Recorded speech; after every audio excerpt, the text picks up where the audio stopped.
Hey there, everybody. What's going on? Hello. What's up, Satellite?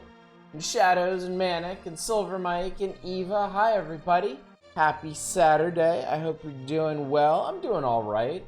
I feel a little funky tonight for some reason, and I'm not even sure what it is. Like, normally you get, like, you know, like really clear headache or really clear stomach ache, but I just have this, like, weird malaise that hopefully I can shake through the power of video game. Our peeps? Peeps are good, I think. Well, peeps don't taste good so much. Red Castle of Cagliostro, I still enjoy that movie. That is one of the few Ghibli movies I've never seen that I can think of. Malaise just... What's up, Cragger? I might have seen some scenes from that one, but I've never seen the whole thing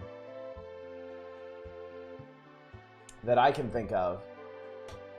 I definitely want to. I wish I could have like a big box set of Ghibli movies to just watch whenever I want. But we found one in Japan. It was like $800. So I was like, I don't think so. Eve, you just started Cult of the Lamb. Nice. Very cool. I'm playing Expeditions Rome. Now that's on Game Pass. Short recommendations. A decent tactical RPG to pick on. I wanted to play... I am familiar with the Expeditions series. I wanted to play the first one. The Expeditions Conquistador game. And I think I might even have it.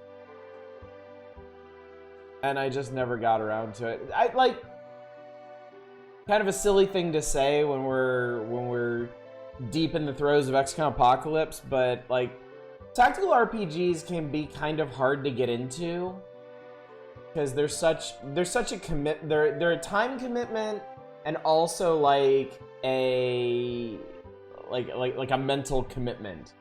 Like, you're gonna have to be doing a lot of thinking and plotting and strategizing and such. What's up, 2-Hit? Good to see you. $800 sounds like Japan video prices. What's up, Fury Fighter? Good to see you. Glad you're here. But yeah, today, don't worry, today was a good day in general. We went to IKEA and bought a bunch of nice stuff. We got some really nice plates. They're like rectangular plates with little sections for stuff. While the girls were doing their cheerleading, I played some more Farthest Frontier. I actually started a new town on Farthest Frontier, on the lower difficulty with an easier map, and I'm definitely having an easier time of it. Our food stocks still get scary from time to time, but I was able to upgrade the town center, and I have access to a whole new slew of buildings. So farming is so important in that game. I think that game is basically built around the farming. Like, it's not like Banished where you get like a good mix of foraging and hunting. I can't hunt. Like, this newer, friendlier map that I started on is even worse. I have not hunted a single animal the whole time, and I'm like 3 or 4 years into it. But it's definitely built around the farming system, which makes sense because it is so... It appears complex, and it is complex, but it's not actually that complex to use.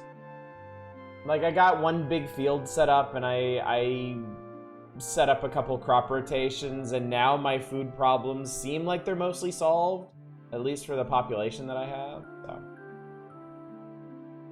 Cult of the Lamb is really good. I want to play it sometime. I don't think I'm really in the mood for something like that right now, but when I am, I'm definitely going to pick it up. In a new area in Elden Ring I didn't know existed. Yay! What's up, Worst Elephant? Glad you're here. I like Yoshi looking at Mario and Luigi as if calling sight. I'm going to devour both. Yep. This artist does the most amazing... Like, their expressions are so perfect, like, at all times. Like, you're pretty much running the gamut of all emotions just between these two pages. Like, Mario in the first panel is like genuine surprise. Yoshi is just like almost seems like self-satisfaction. Luigi's freaking the fuck out. Then Yoshi's like, oh yeah, you know what's about to happen. It's gonna be great. And then there's like 2 new tiers of like freaking out here. Yes, Yoshi is lightly blushing in the bottom left panel. And then Peach and her mushy commandos here. Like, they're hot, they're annoyed, they're tired. Peach is not having this shit. There's the joy of seeing clouds appear, and then the strained agony of discovering their Lakitus. But yeah. Anyway, I don't really have much of a preamble for tonight. We're gonna see if we can finish this magazine. It's gonna kind of depend on what we find and what y'all request. But I don't think there's a whole lot between us and the back cover. Well, there's Robin George, so that's I'm guessing that's probably gonna take up the bulk of the evening. Joe.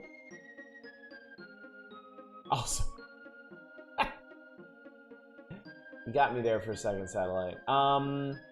Community night challenge is done. We are set for September. We just have to pick somebody to run the thing. I think Shadows was the front runner for that. Sorry, I was distracted by a bunch of stuff today and I forgot to follow up on it. We'll probably follow up on that tomorrow, I'm thinking. I'm gonna be out for most of the day tomorrow, but in the evening, I think we'll nail that down and get that process started for mac and cheese. So what happens next? Back at the cookout, Yoshi rolls up on Luigi and licks his ass.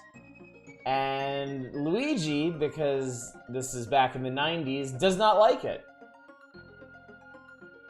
So he yeets himself into the bushes onto a Wiggler, which makes him freak out even harder. Mario tries to save him. Wiggler ain't having that and fucking tramples Luigi in this bottom panel here.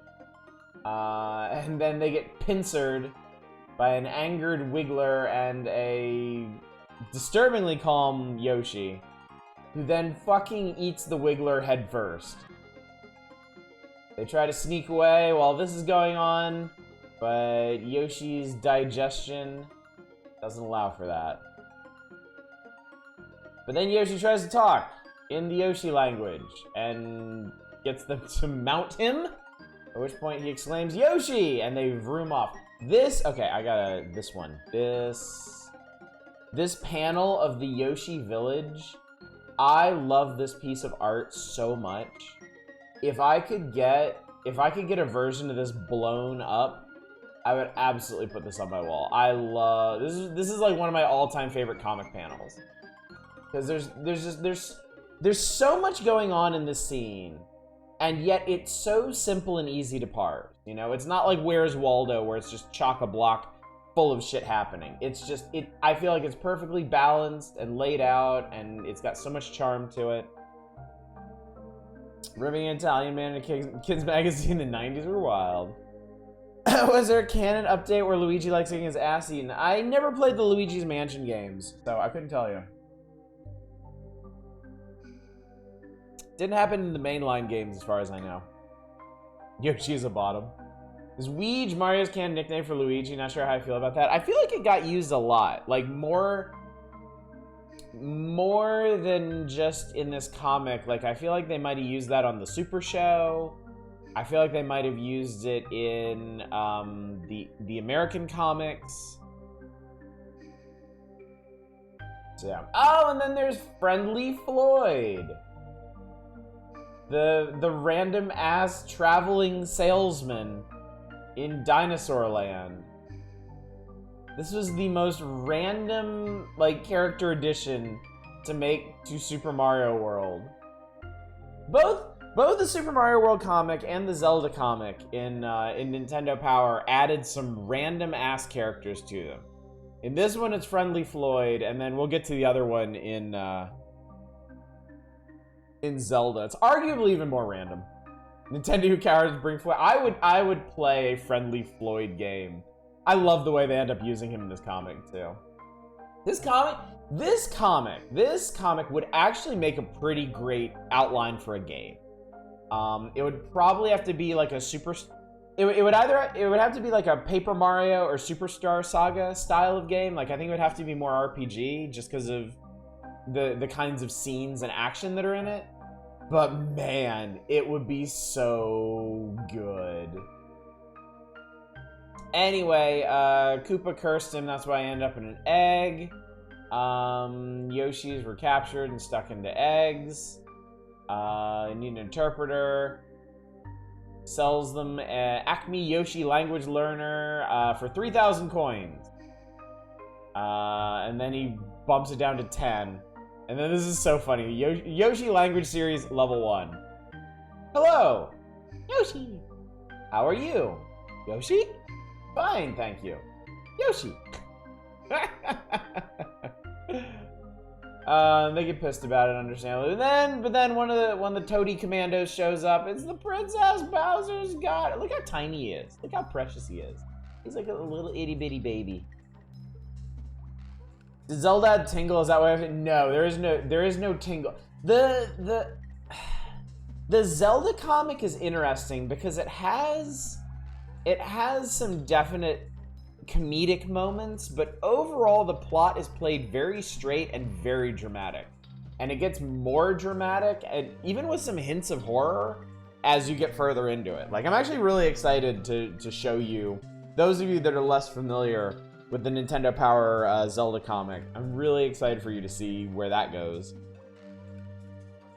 Lloyd for Smash, make a Super Scope game. A Bowser rap battle boss fight where he dodges bars, that'd be rad. Tingle was Tingle Majora's Mask? Damn. Anyway, oh, you're gonna love this next one.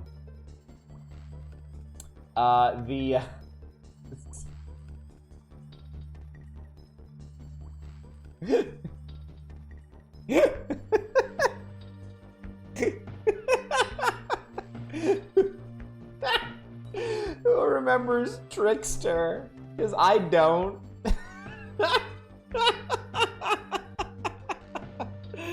Oh my god. I forgot this was even a Nintendo Power contest. Holy shit. White Knuckle Scorin' with Trickster contest. Win an all-expense paid trip to see Trickster in concert. White Knuckle Scorin' comes with a comical story featuring Mario, Luigi, Princess Toadstool, and other characters of the Super Mario Bros. Series. So I guess White Knuckle Scoring is an album? Is like a tie-in, like a Nintendo licensed album? Kamen Rider film where the rider ripped out people's spines is metal as fuck. Bowser boss fight like the end of Drakengard where you fly around him on Yoshi. What's amazing is that those aren't wigs, dude. Old school hair metal. There is definitely something special about old school hair metal. It shouldn't come back, but what people were able to accomplish there is something. This is Hanson's dad. Trickster is an American glam metal band from Paramus, New Jersey. The band achieved major success in the early 1990s, disbanded for several years as a glam metal lost mainstream popularity. The most recent lineup reunited in 2015 to tour and record new material. Holy shit. Oh my god. Anyway, grand prize. Meet the band and go backstage. Have dinner with the band. Win an official Trickster tour jacket. Score a Nintendo Game Boy system. To enter, answer the following question on postcard. Name 3 recording artists who contributed a song to the White Knuckle Scorin' album. And this was in the days before the internet. So I would be genuinely curious to know how many people even entered this competition. Because for one thing, who the fuck cares about Trickster? And for another thing, who the fuck would have had any idea what artists were on this weird ass album? Oh god, they're on Vivo. Oh no. Amazing to see competition where absolutely nobody entered. Nirvana has already happened at this point, man, yeah. bad time to be into hair metal. Jesus. Yeah. Big ouch, library man. Big ouch. Let's just move along, shall we? To the counselor's corner. Oh god, it's Lagoon. Oh god, it's Draken. Jesus fuck. Where can I find the heal? Oh, we did this. We did the healing pot. How do I rescue John? These are questions from like the first 10 minutes of the game, which, to be fair, I got extremely stuck on too. So, bodes not well for the body of Lagoon. The Mortal Kombat character. How do I get past the shark? First way to get past the shark is place a character at the foot of the bridge facing the castle, and the shark passes under the bridge and appears on the right side, sprint across. Second method is to wade into the water to the left, gently tap the control. That all sounds terrible. I love this. How do I get past the road? How do I cross the fucking road? When you try to cross the glowing road of arrows east of Hordkin's castle in the middle of the map, monsters appear and block it. There are two ways to fool the monsters across the road. First, you can turn around and walk backwards towards where the monsters wait, proving the theory that what you can't see can't hurt you. The second method is circle around the north and cross over the eastern side. My god. So, you can get past a road where monsters always appear by turning backwards and backing across it. Unbelievable. The depths of RPG hell. Still contend the Dragon View is a surprisingly good sequel considering how bad Draken is. Draken is breathtakingly terrible. Turn into a chicken. Say hello to the E3 team. Evening Shift Team 3. Na, na, na, na, na, na, na. E3 team members never cease in their preparations to answer the toughest, rarest, and weirdest video game questions in America. They're the Unstumpables. If you're losing sleep over a game, these are the pros who can help you. I want some Mad Lads to buy dog shit property and reboot it into something amazing. There's plenty out there. There's plenty out there. Dragon Warrior 3. How do I find the golden claw on the pyramid? How do I gain experience? And how do I become a sage? Metroid 2 is how do you reach the spring ball?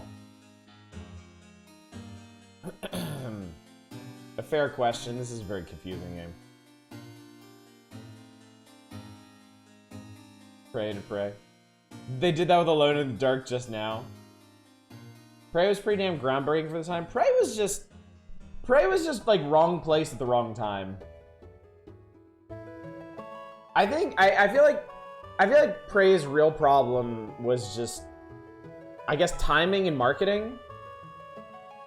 It's still weird to me that it had portals, and it had like spheres you could run around in before the games that really popularized either of those things, and yet it didn't make much of an impact.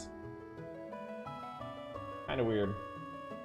Lemmings, we've done Lemmings. Lemmings was fun. Lemmings was exciting. Oh, here's that one.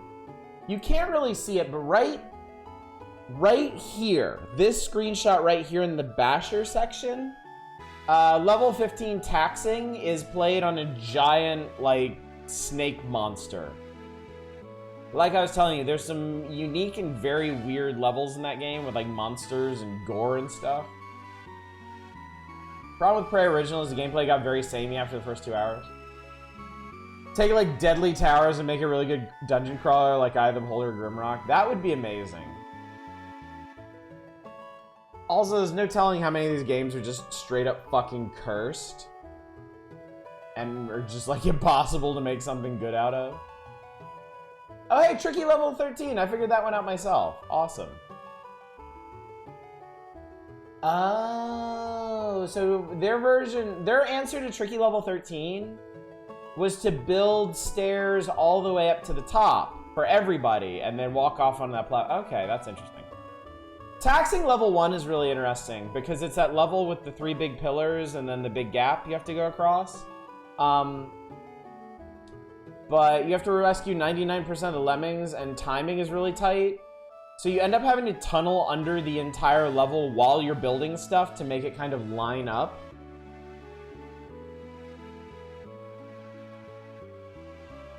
And Mayhem level 6 here is a little preview of how asshole-ish this game gets.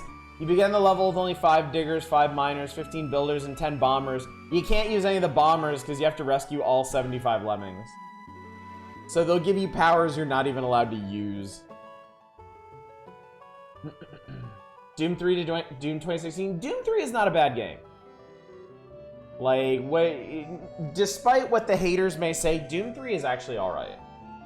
That's, to me, that's like saying Quake 2 to Quake 3. Like, I love Quake 2. Like, you will never convince me that Quake 2 is a bad game.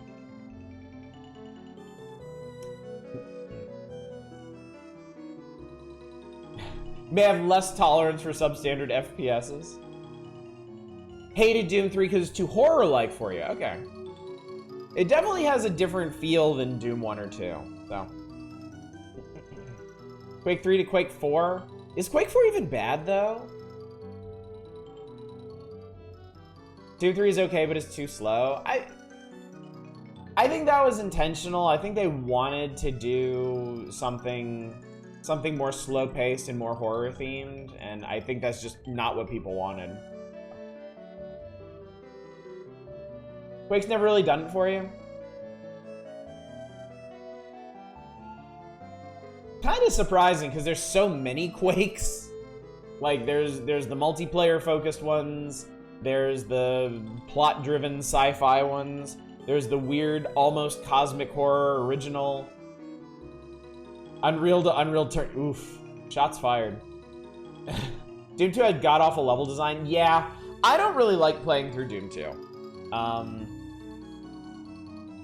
I find Doom 1 to be a much more even experience. The stuff they added to Doom 2 is cool. The new enemies, the super shotgun, all that stuff is cool. It's just the levels don't really take advantage of it. They're kind of weird and boring. Dead Space 2 to Dead Space 3. Doom 3 starts off as jump scare paradise, and then halfway gets more Doom-like. He's drowning in ammo. Late game guns hit pretty hard. Here's where chat turns on me. I hated Doom 2016. I don't think anybody's gonna turn on you for that. I think it's amazing. I think it's one of the doomiest games ever made, but it's still an interpretation of Doom-style action and not really a return to form for the series. And I can totally get if like the almost like combo heavy nature of it or the verticality of it like turns you off. It's also got a weird balance where like you'll have these incredible like high adrenaline fights, and then you spend the next 5 minutes scouring the level for secrets before kicking off the next big fight. I feel like it does have a pacing problem solely in that. I feel like it would probably be a better game if somehow you didn't have to spend all that time rooting around for secrets.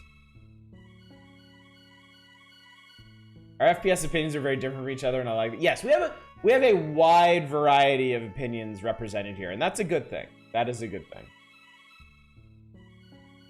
There are no perfect games, and there are very, very few irredeemable games. Doom 2016 felt like a slower Quake game with Doom's aesthetic. I kind of see that.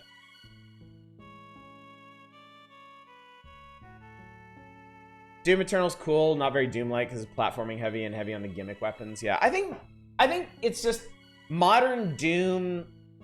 Modern Doom is like inspired by original Doom, but it's very much its own thing now. Like you can't really go from Doom 1 or Doom 2 to Doom 2016 or Doom Eternal and get the same experience. The spirit of the experience, I think, is the same. And that's where Doom 3 becomes the real outlier. Because the spirit of Doom 3 is not like the other Doom games. The modern Doom games are trying to replicate the experience of Doom, but in a fully modernized first-person shooter. Whereas Doom 3, I feel like, was really trying to do its own thing. It was trying to set off in a different direction. I don't know how Doom 2016 holds up. I did love it at launch. I haven't played it since I played through it the first time. I think it would hold up for me. my opinions on these things don't tend to change that much over time, at least with FPSs. I've spent an inordinate amount of my gaming life playing FPSs, and each of those experiences has kind of imprinted on me in a specific way, so my opinions on them tend to stay pretty constant. Want single-player Tarkov? Not really. I'm surprised it doesn't exist. More shots fired, Pillars of Eternity combat to Pillars of Eternity. Well, Pillars of Eternity 2, wasn't that built with turn-based in my isn't it kind of like an XCOM Apocalypse situation, but I guess in reverse? Where Pillars of Eternity was real-time with pause, and then Pillars of Eternity 2, did it get turn-based patched into it? Or was it designed with turn-based? Either way, I know it got a turn-based mode and people actually really liked it. Doom 3 was trying to be System Shock 2, but a bit more mindless. I think the thing with Doom 3 is they were going for immersion. I think that they were scooting away from the traditional Doom aesthetic of just like colorful, moody levels and just tearing ass and blasting faces. I think they really wanted to go for a super immersive experience with like the first person, all those scenes at the beginning that are kind of setting the atmosphere, all the interactive panels you can use in that game, the moody lighting. I think they were trying to make a more like realistic take on Doom. I think Pillars of Eternity came with turn-based. Yeah, Chernobylite's pretty cool. I need to go back to that game. I haven't played it since it got its full release. I actually haven't played it since it was in really early access. Modern Doom is a little too arena focused. You get an arena, fight a few waves of mobs. Yeah. It's definitely got an arena feel to it, and that goes along with the pacing problem that I have with it, where a fight starts and you're in this fight for a couple minutes and it's fun and intense and crazy, and then when it's over, you're just kind of tooling around looking for secrets and exploring until you run into the next arena. And I feel like the further into that game you get, the more obvious the arenas get. Like once you get to Hell in Doom 2016, it's like, oh. you walk through a door and it's just like, oh. It's kind of like boss arenas in Souls games. Like after a while you just know what's about to happen. 2016 was way better than Eternal. I still really want to play Eternal. I have not played Eternal.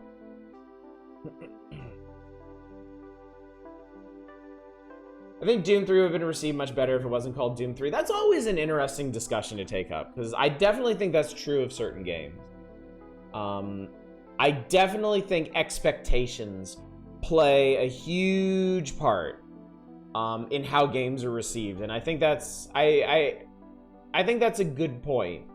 That calling a game Doom leaves you a certain expectation. High-speed action, demons slaughtering, tight level design, all that stuff.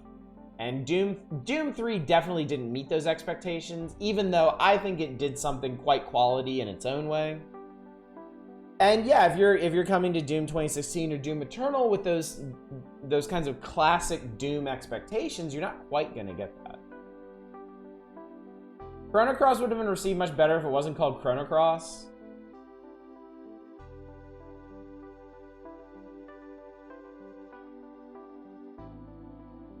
I think you have to go one step further than that. I think Chrono Cross would have been received much better if it wasn't a Chrono game. Because they would definitely have to strip out the links to the original game. Because that was handled incredibly poorly. A lot of my Doom 2 experience was killing all the demons and then wandering around not knowing where the stupid exit was, so I appreciate straightforward level design. Yeah. Chrono Cross should have been called something like Restless Dreamer or something Kingdom Heartsy. If it was released now, it absolutely would have been. Yeah. Eternal Sonata would have been received much better if it was good. That game was a colossal disappointment. I didn't even play it. I got to watch my roommate suffer through that game, and I genuinely felt bad for him after that.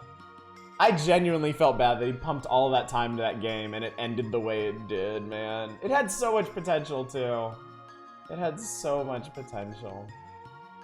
Speaking of potential, it's time for some caveman antics, chat. You finished it? I'm sorry. I'm so sorry. I hope you got up and got yourself a snack during the 40-minute conclusion. I have to admit, the more time passes with COD? Oh, Call of Duty? Less I respect it. All the weird right-wing bullshit those games have poured on in of late. I mean, the last time I tried a Call of Duty was Infinite. That's the sci-fi one, the future one, right? Call of Duty Infinite, I think.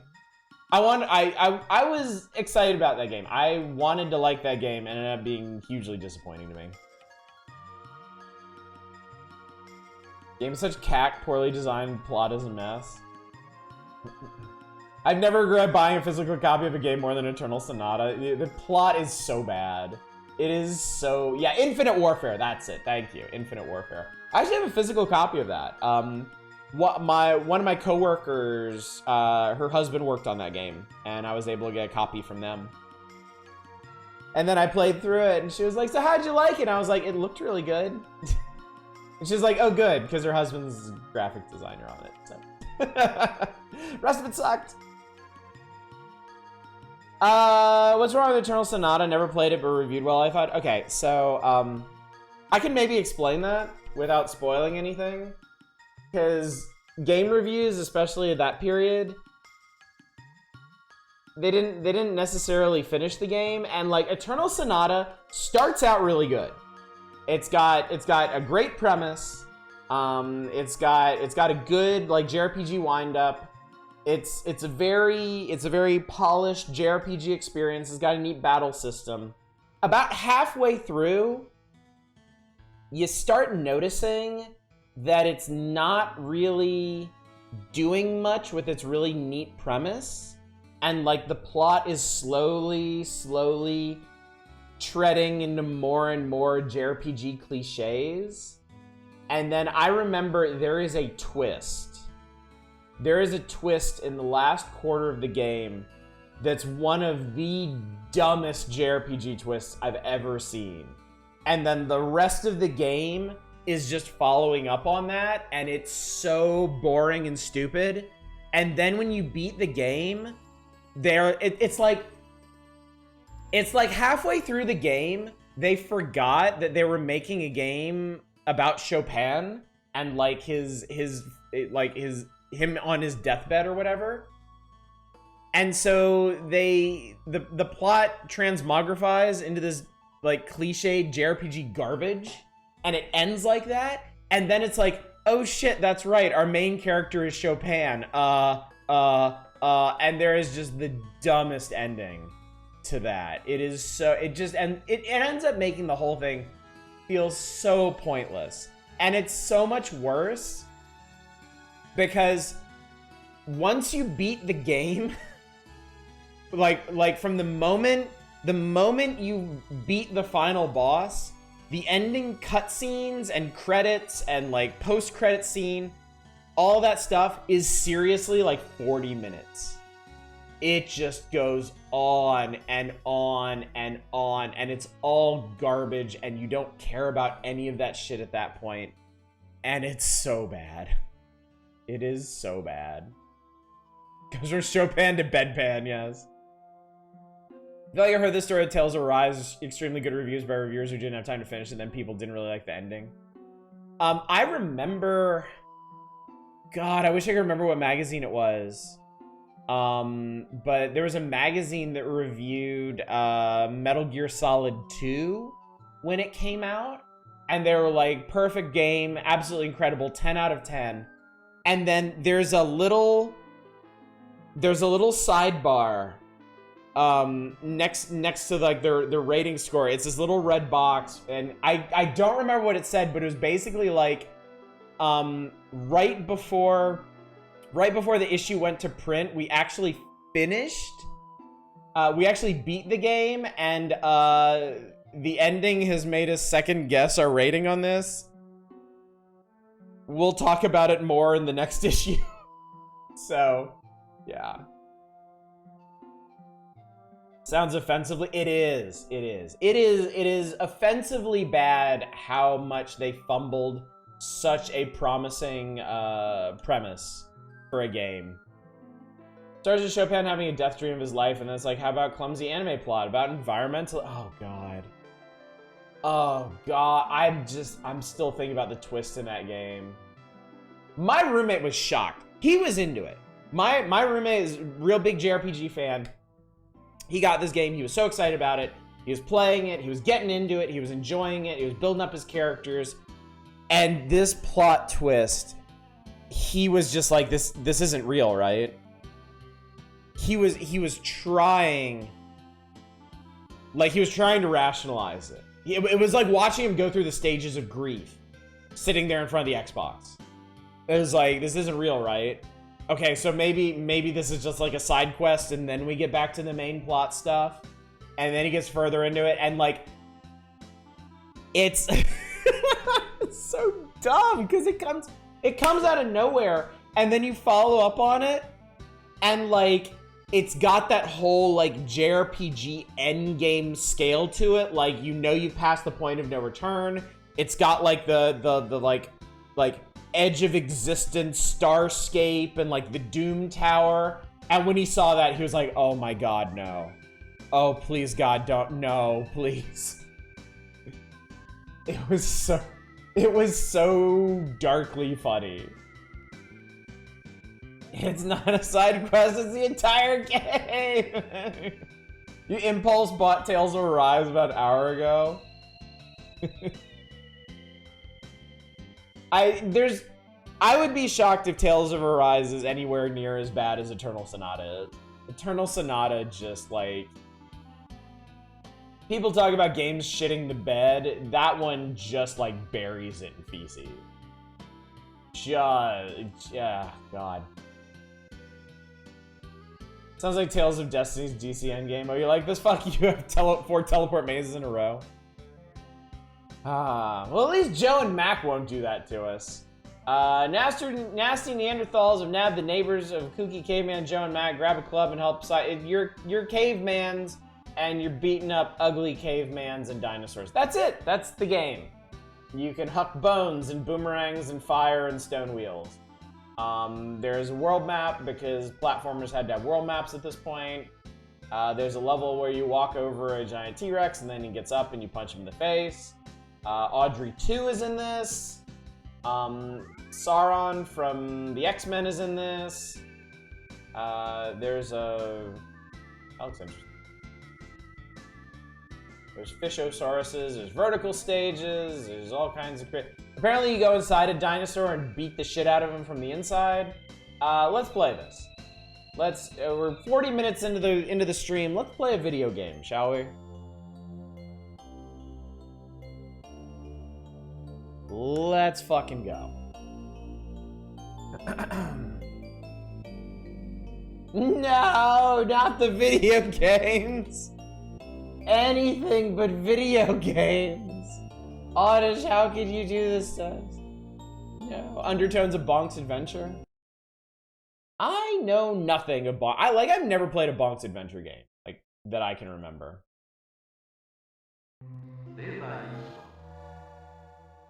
Got voices. Sauron for the X-Men is deep damn cut. Don't think Marvel's gonna be tapping that one for their... They won't be tapping that for their X-Men films, but he keeps showing up in the comics. They like using him for the comics. Ever since that whole scene with him and Spider-Man, when Spider-Man was on the Avengers, and Spider-Man was like, you can rewrite genetic code. You could use your powers to cure cancer. And Sauron's like, but I don't want to cure cancer. I want to turn people into dinosaurs. Fucking classic. Back in the distant past, way back, like when rock and roll was just rock and fast food was dinner you couldn't catch. Oh, God. Lived 2 cave dudes named Joe and Mac. Whether it was dinosaur demolition derbies, Tyrannosaurus. Oh my god! Okay, we're not reading this anymore. Fuck it. I'm playing the game and I'm forgetting that ever happened. This is so 90s, it really is. That was interesting. You actually walk around on the map. That's kind of cool. Listen to that.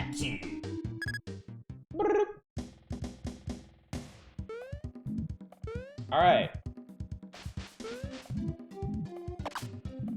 So, okay, this is interesting, actually. Like, Joe and Mac, the SNES version, I remember always thinking this game looked like it had really cool pixel art. Like, I remember being pretty impressed with the way it looked. And it does. This has very solid pixel art, but it runs really chunky. Like, I thought, I mistakenly assumed this game was gonna run a lot smoother. I thought it was gonna run like, you know, like Super Mario World, and it does not. This looks very Hudson Soft.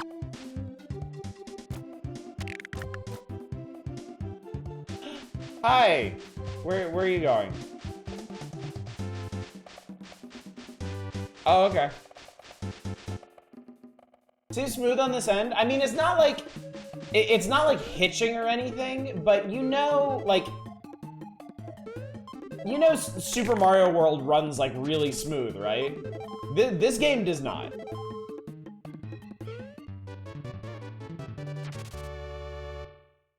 So this game was originally some jank arcade game. There was an arcade cabinet version of this.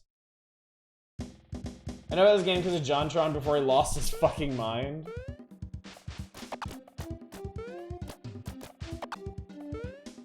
How the fuck do you get that stuff? It reminds you of Wonder Bot a little bit. That's a really weird way to do damage. It's a really weird way to handle damage. Oh, Wonder Boy, okay. Like, this looks really cool. Like, big ass dinosaur you climb around on, that's fucking cool. That is some sprite work there. I am definitely impressed with the sprite work in this game.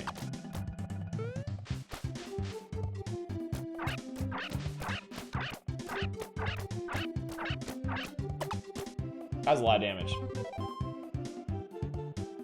Oh, you can jump on top. Oh, you can jump on top of pterodactyls. Okay.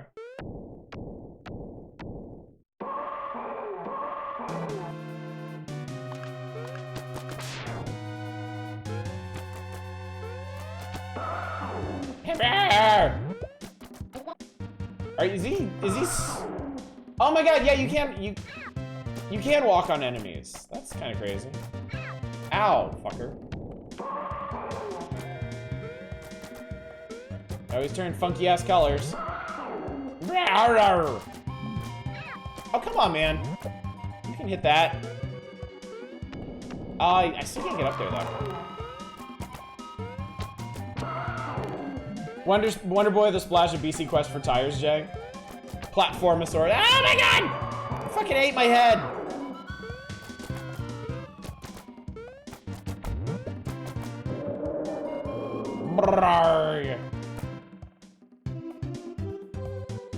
Oh my god, it's Tall Cave Babe. Great, you've done it! Preferred Prehistoric Man. Oh, I remember Prehistoric Man. We're gonna get to Prehistoric Man eventually. What the hell is this? I think these white ones, I think the white ones might be checkpoints? That's interesting.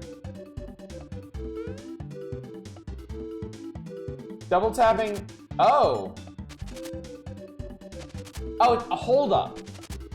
All you gotta do is hold up and it does a super jump. Flatten that guy. Aha! I've gained the power of fire. It kinda sucks. Oh, wait, no, it instantly kills enemies. That's great. No, my egg! That was my egg, you fucker. Eat shit. God, I really hope I can't burn myself with my own fire. I'm pissed. Oh god, it has persistent health? Oh fuck, okay. No! Fuck, I didn't mean to pick that up. There was a ton of healing in the first level. Hopefully that, oh god, hopefully that continues.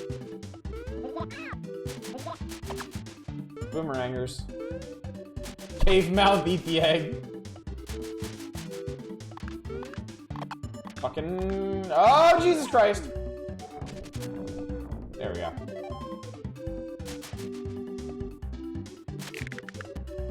Where are we going? Where are we going? I don't need that. Fuck you.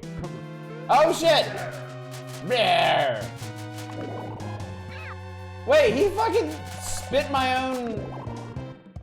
How the fuck? How's he doing that?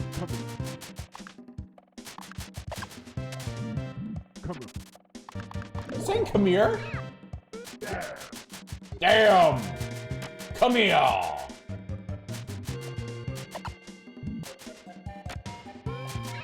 Ow! Why does Joe sound like a cat when he gets hurt? Like, yeah, yeah. Ow, you big tentacled fuck. Oh, come on. Oh, dude, he's not dead yet. Fuck. No. Wait, I have control over this guy. So when you die, you turn into an angel. Damn.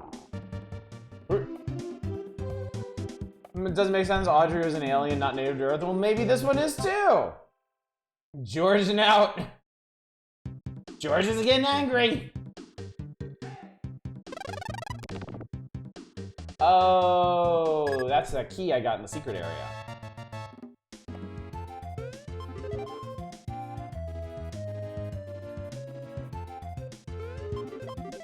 Cool, I didn't need this at all. This is actually healing. Why would they be angels when they're unrepentant murderers?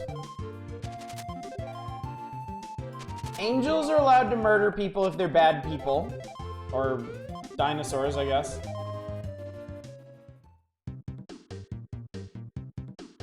Oh, I can't do it anymore. God damn it.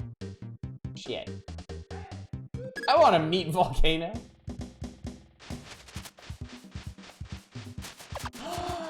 You can throw shit up. You can throw shit up. Can't throw at an angle. Oh fuck, oh god. I bet I die if I fall off the bottom. And of course the beehive hits you on the way down. Because of course you do. Oh god. Yeah, you die.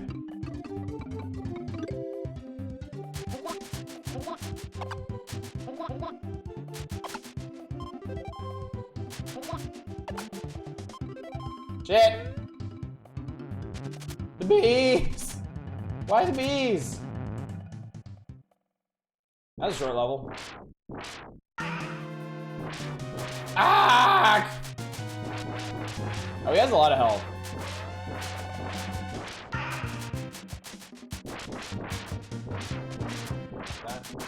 I was about to say, is that all he does?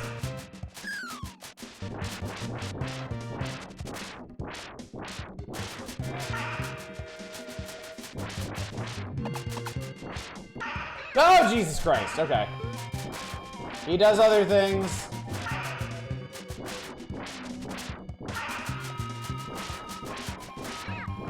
Oh, hi.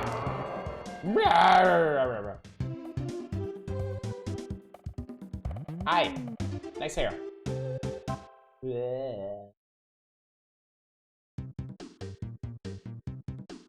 Alright, I have no more keys, so I can't get through this gate.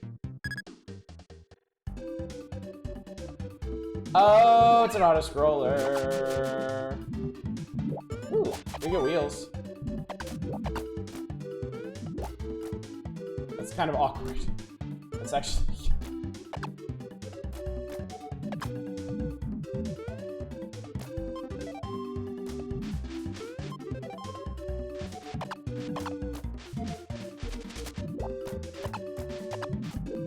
Nice donuts.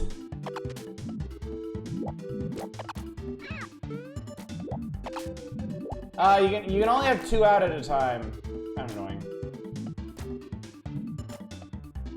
They don't spin, and it's really bothering me. Like when you throw them, they don't spin. No! What the hell? What? What kind of hit detection is that?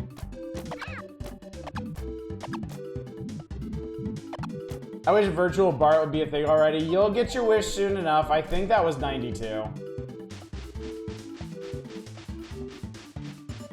We will be there before any of us want. Can't stand on water, dude. I don't think Wizard of Oz is soon.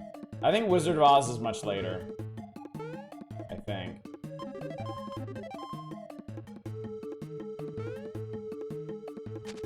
Oh god, wait, this shit's timed, isn't it? Maybe not. Okay. It is? When did Wizard of Oz come out?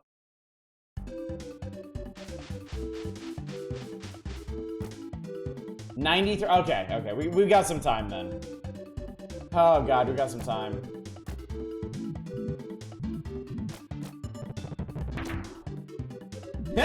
Okay, that's cute. I like that. Ow!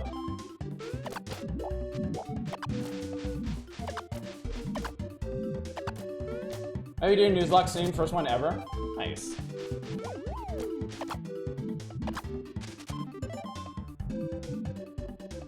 Late 93? Oh, thank God. Ah!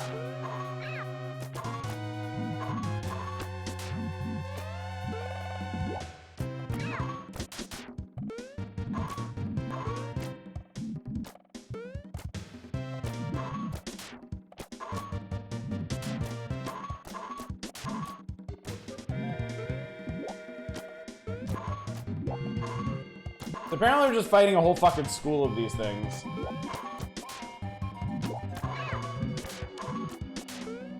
Oh, I won. Okay, cool. I don't think the masterpiece is a competent platformer. I think the graphics do a lot for it. I think the graphics help it. First Piranha Pants, now actual piranhas. Piranha Pants sounds terrifying. Let's see. I guess let's do this stage. Oh my god, what? Dude! What the hell? Why? What the hell? Oh my god. Thanks, I hate it.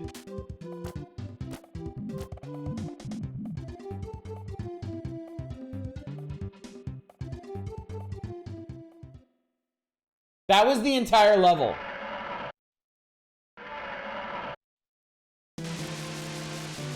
Oh gee, oh my god, okay, we're fighting a plesiosaur, I guess. Oh wow, that's actually pretty cool animation! Why do they shoot the same stuff that I do? Were they like saving on the sprite budget or what? I don't get it. Yeah. Ballsosaurus. What's he doing?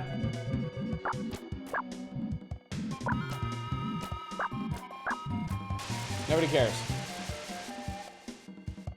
By the way, you roll if you double tap.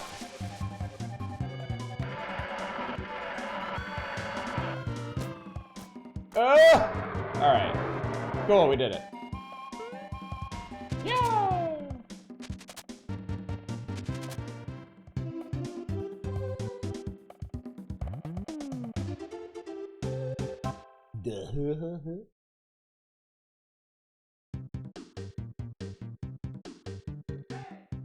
Alright, so it looks like I can unlock a checkpoint or healing.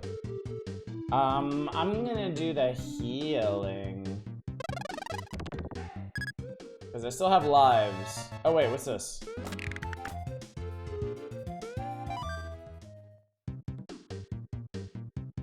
That wasn't healing. Anyway, we're going through a giant tube of earth somehow. I don't really get what's going on here, but okay. What's up, Bancopter? Oh, dude, these backgrounds are great. That looks really cool.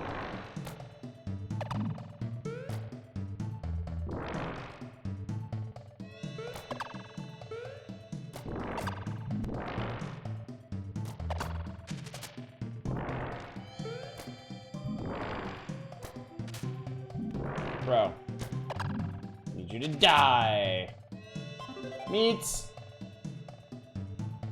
So you can unlock a pointless upgrade. Woo.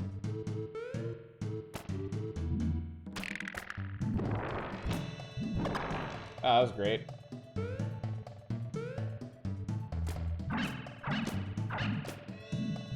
Oh my god! Oh god, I fucked it. Oh god, I fucked it. Yeah, fuck off. Nobody likes you. I don't think you can... Yeah, you can't upgrade your weapon. It's just the weapon you have. It's the weapon you got.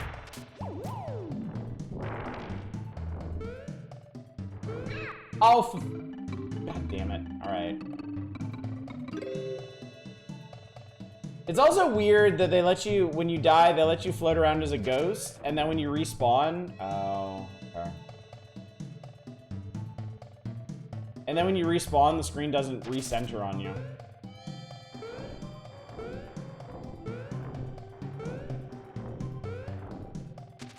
Definitely could have been worse. Oh, that was mean.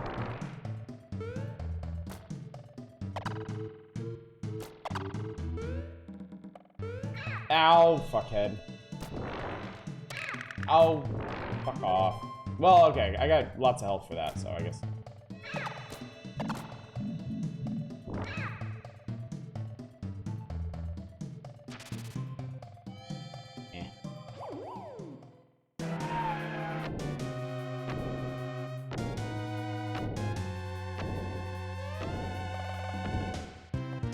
Oh, it's Mastodon! I think. This is a Mastodon, right?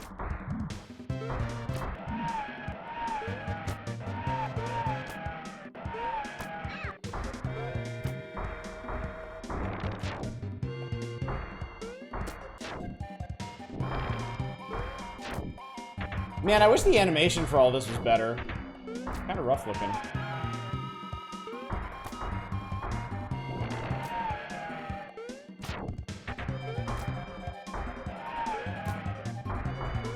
Ah, fuck. The way this guy moves is really annoying.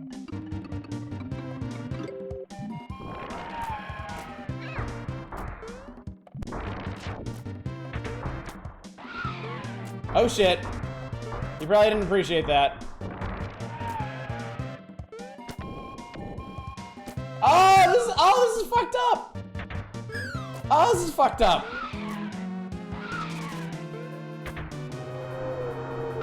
Dude, this game is fucked up! I ripped off his tusks and his... Oh my god! Ugh. Hey! Jesus! Oh, this is like that Contra level. Except you can jump much higher.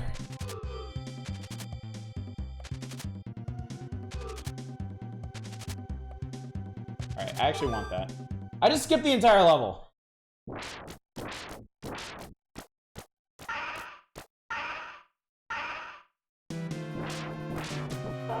Hey, I remember this guy.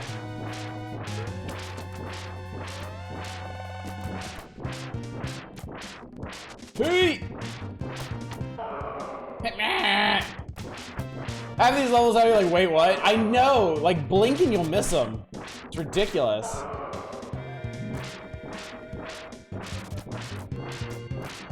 It really makes me wonder, like, what they were trying to accomplish with this game. Because, like, if you're making a platformer, don't you want to make levels? Don't you want to make levels in which characters do things? But half of the levels in this game are like 20 seconds long. Showing back hardware limitation. Also, what the hell is this boss? This is the least inspired flying boss I've ever seen. I want to see somebody speedrun this. Oh, Jesus. You heard me talking shit.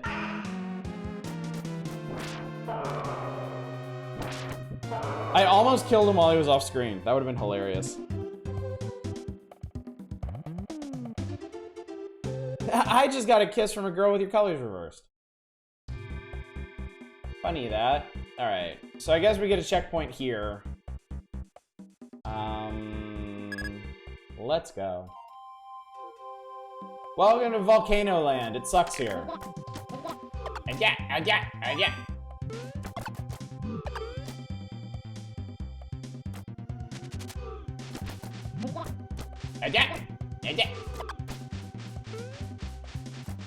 Shit, fuck.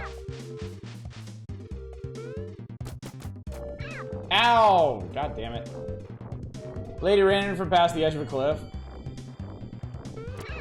What the hell? Oh, come on. Hey! I think that's worth it. That kind of wasn't. Oh, Jesus! Little squeaky ones.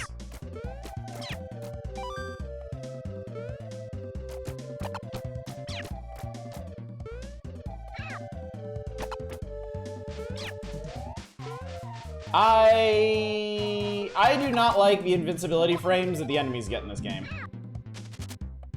I'm not a fan. Oh, I'm gonna die. God, fuck. Why don't you rip the pterodactyl's face the way you did the mammoth? Continue? Yes.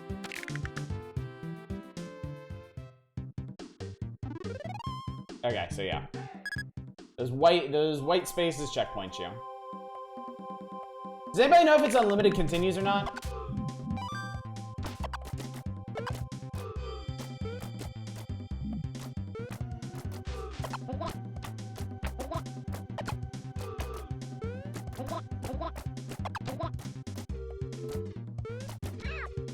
What the fuck? Dude, the whole, like... The whole you can walk on the enemies, lol, no you can't thing kinda sucks too.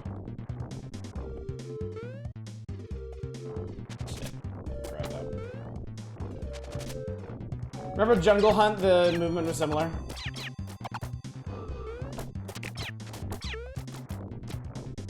Yeah, that does nothing for me, thanks. I don't need it and I don't care.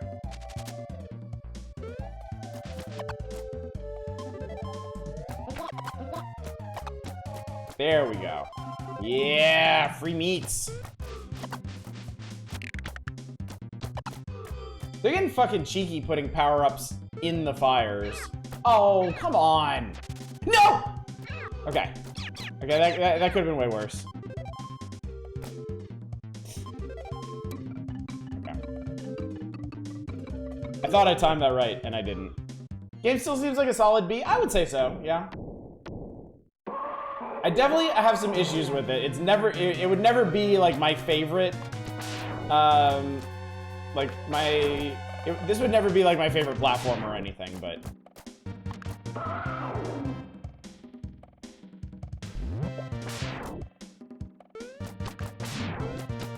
Some of these bosses are cool. Some of these bosses are cool. Like this guy is cool. The last one was not. The last one was stupid.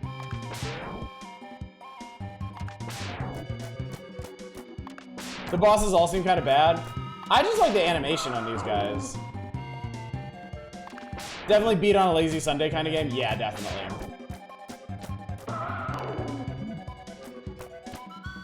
Also, these guys have some seriously fucked up life bars.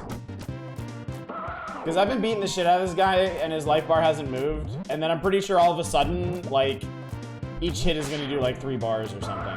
And then he's just gonna fall over dead.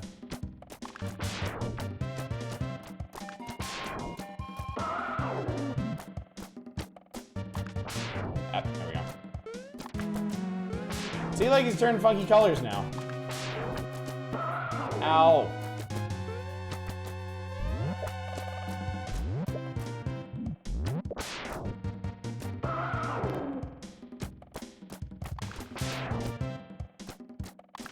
A lot of them are the reason Mario and Donkey Kong don't put bosses at the end of every level.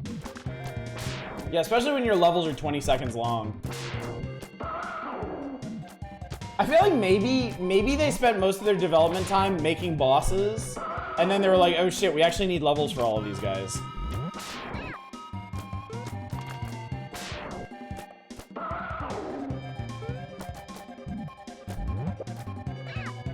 Dude.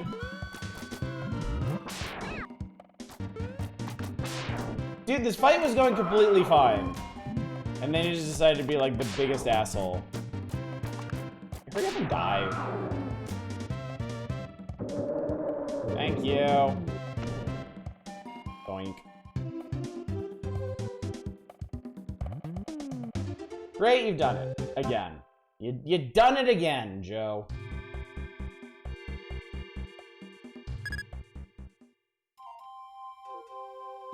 Welcome to Lava Land again. Oh shit. Sweet. Oh cool. Now there's oh god. Okay, well this isn't gonna end well.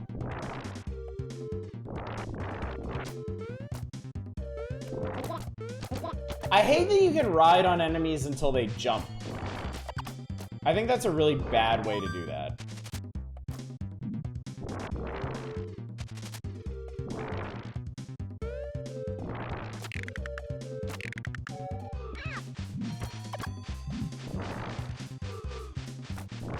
And now we're just putting enemies in the power-ups.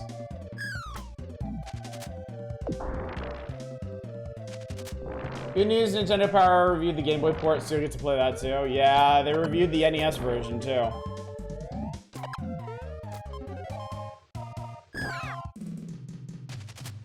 So it's gonna be all Joe and Mac all the time, forever and ever. Keeping the fire this time. Oh, hello. This guy's new. And he doesn't appear to have much health, but I've been tricked before. Goodbye. Dude!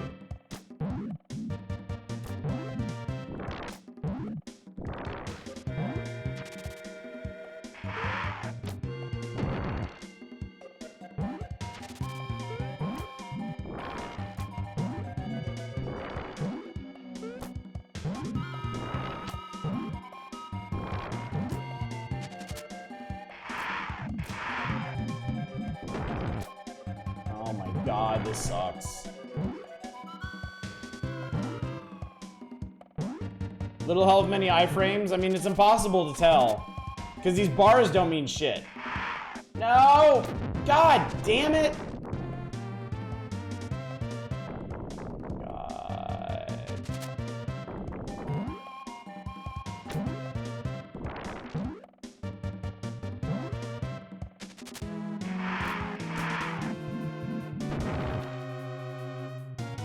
Might be 2 hits per bar. So like 10 hits then.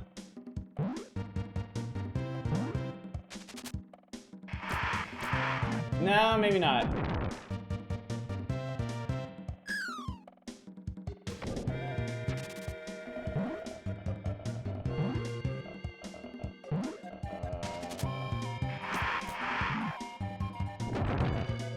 Ten hits with a hit every minute, yeah.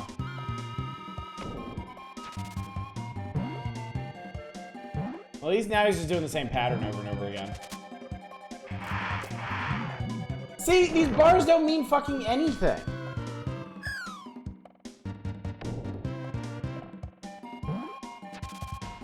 Wait, he's doing something different now. Whoop. Okay. Wait.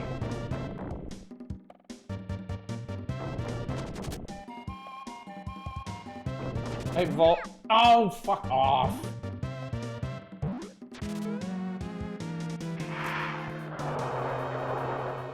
That was so annoying. That was so annoying.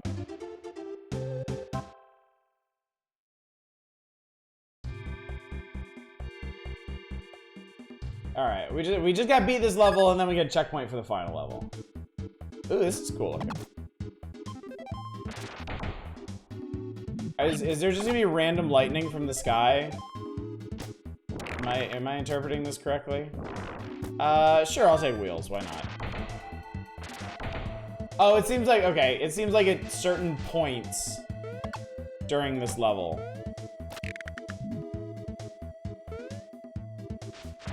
Ow! Fuck. What is going on?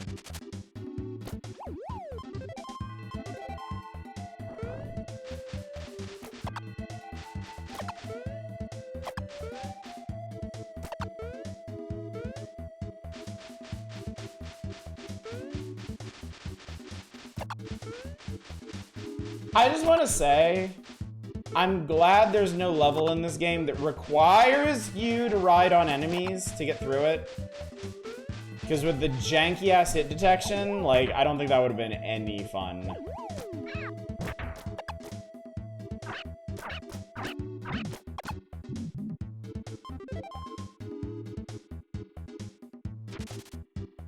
Okay, what do we got?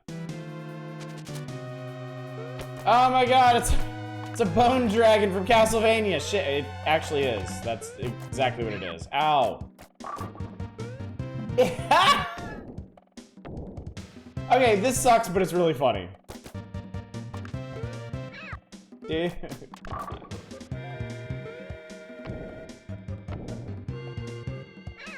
Oh my god.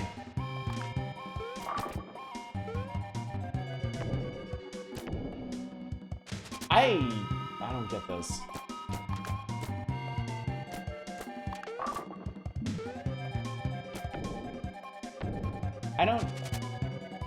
I don't get how to avoid that. Am I missing something? Am I missing something very obvious here? Oh, okay, okay. Haha, biting me, fuckhead. Wait, what's going on now? Whoa, Nelly. Whoa, okay. That was new and exciting. Oh, apparently we're just gonna do that now.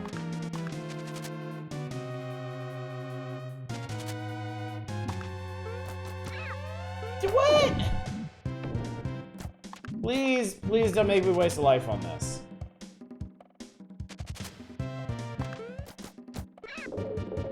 That didn't even fucking hit me. That was the last hit too. Man, fuck off, game.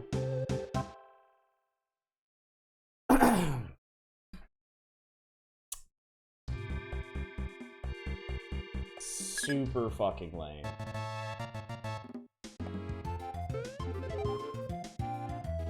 So this would have been all the health I would have gotten back if the game hadn't just decided to say, fuck you.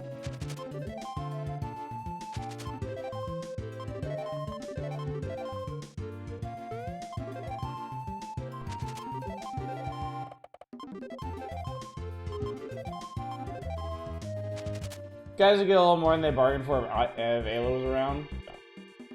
Pretty trash movie. A game is mostly bosses, but the bosses are dog shit.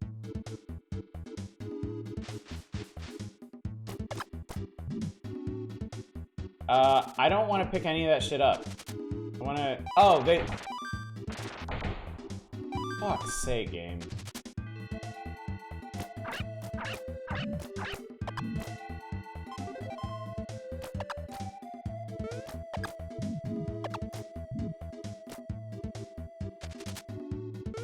And they're giving you plenty of health in this level, too.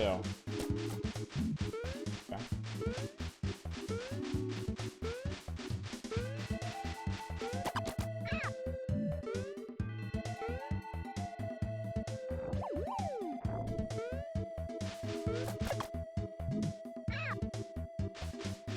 Oh, that's lava.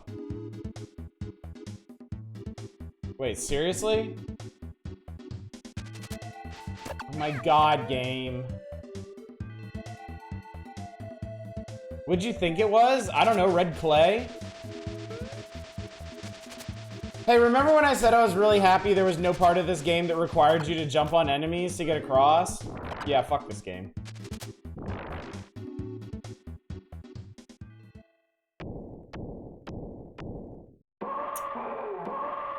Rarf. Borf. Somehow, inexplicably, it's another Tyrannosaurus. And oh my god. Oh my god, bro.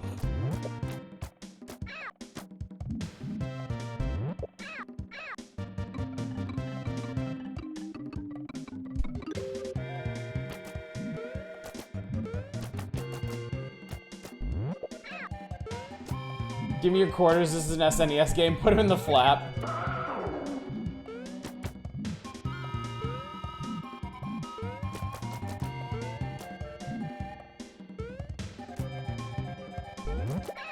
Dude!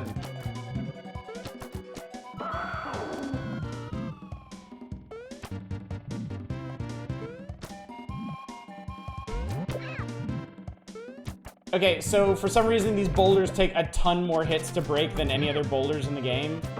Because fuck you, I guess.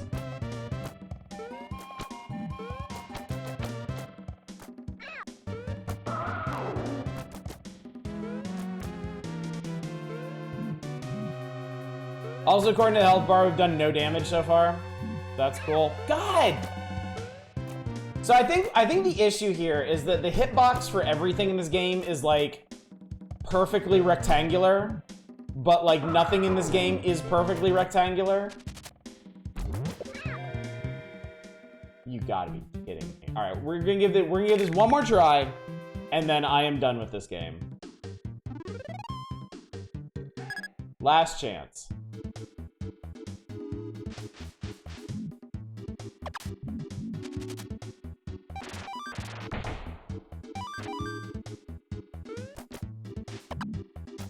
Assume that in addition to the NES and Game Boy ports, you'll be playing the remake that Micronoid is supposed to be releasing this year? Nah, fuck that.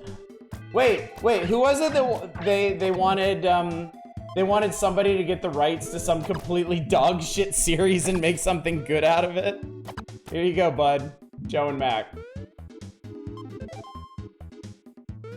think this is the penultimate level. I think it is too. Honestly, I want to beat this level because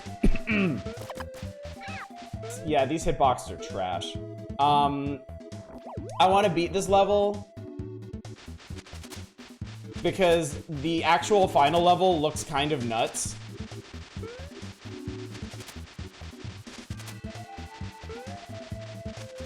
Man, this part would have just made me shit as a kid. I would have lost my mind. It's so bad. You can do far worse. Yeah, but I don't need perspective to say this is a dog shit game. This is a dog shit game. The fact that there are dog shittier games doesn't redeem this in any way.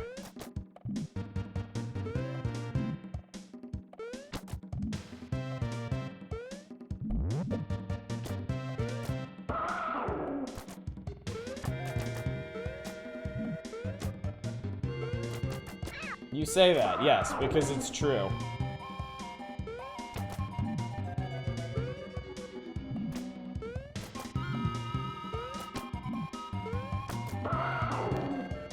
You didn't have Rocky and Bullwinkle on Genesis and would have loved to put. No, I wouldn't have. Like, I need you to understand.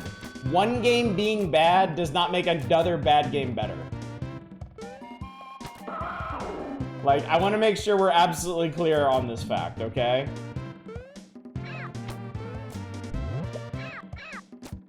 Like, you do not, under any circumstances, have to hand it to Joe and Mac. To avoid a lot of those hits, you want to be crouching in the middle. That'll let you break the rocks and avoid getting touched. Whatever.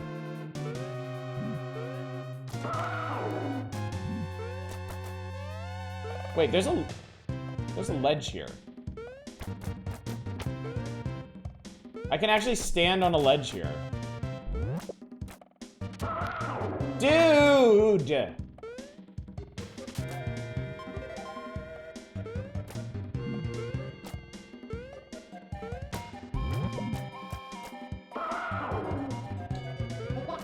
Really love to hear what people think about what's happening in Trumpland. I mean, the fucking traitorous piece of shit is a traitorous piece of shit. Who knew? Who could have possibly foreseen this happening?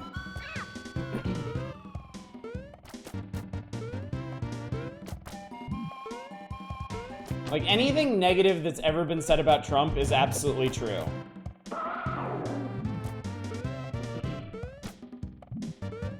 So does Teflon's gonna come off? Well, we'll find out if there really is something you can do to get it, like, to get his ass in genuine hot water. Because if there is, this is it. I don't think there's much else you could do that would be worse than this. So, if there are ever to be consequences, it'll be for this. This thing has a stupid amount of hit points. Just a purely obnoxious amount of hit points. Remember, the wheel is almost as powerful as the fire. And for whatever fucking reason, all the boulders and dudes this guy vomits also have a stupid amount of hit points. Like, way more than normal.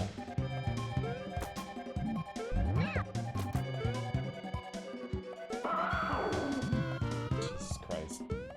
Just don't make me spend another life on this.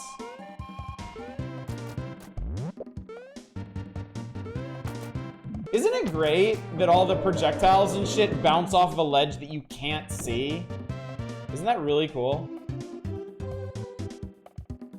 Didn't I already get a kiss from you? I think I already got a kiss from her. I guess she came back around.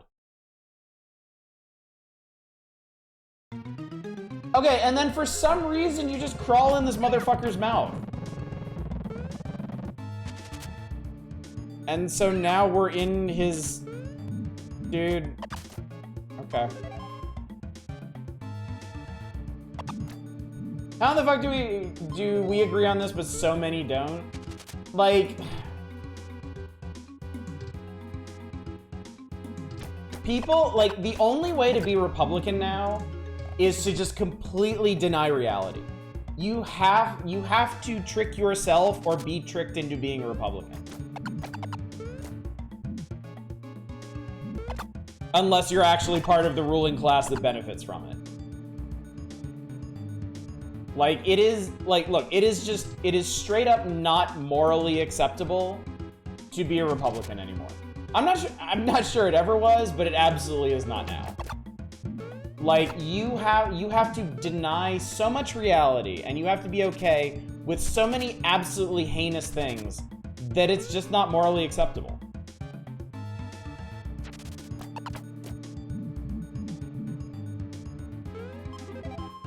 Is it though? What else would you describe it as?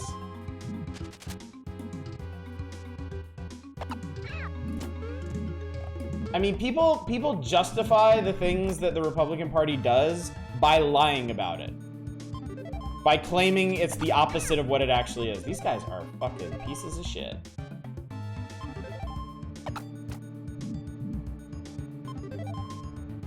They know they're the bad guys, nerd. I don't even think that's true. I don't even think that's necessarily true. I think a lot of them think that this is what a good American does. Is the final boss seriously a heart? What in the fuck? What in the fuck am I?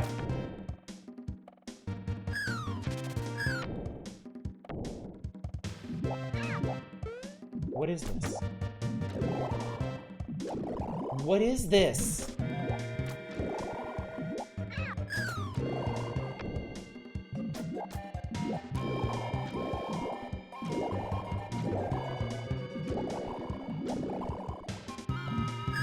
This is absolutely beyond. What am I even supposed to do about this?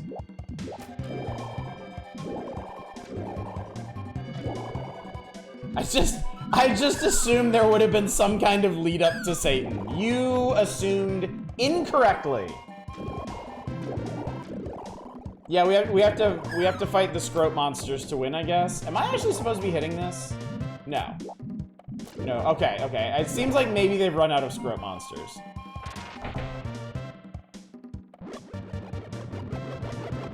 This dude looks like he should be out of Cuphead. Oh, I hit him. Okay. I guess we fight now. I can't throw high enough to really.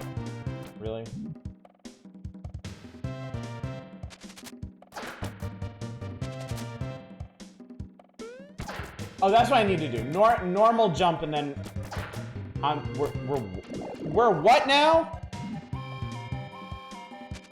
No, don't high jump, normal jump.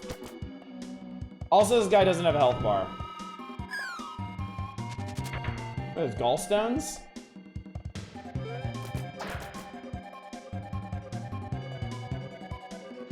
John Mac featuring Firebrand from Ghosts and Goblins.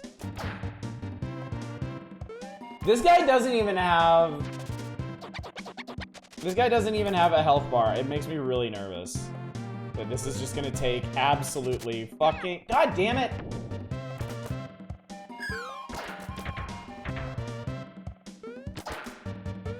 It's stupid that the only time I take damage from this guy is when I accidentally high jump.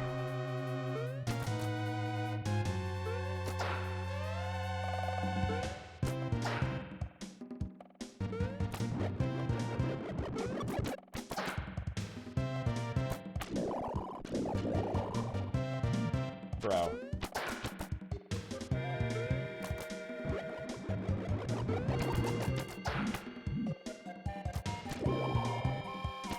This guy is fucking ridic. The Devil Sprite is really good. I would love for him to have a fucking health bar. I would love to believe that this is ever going to end. Oh, did I win? Please tell me I won. Did I win? Do I? Why is there a lady inside of him? Oh. Oh, okay. I guess we should have seen that coming.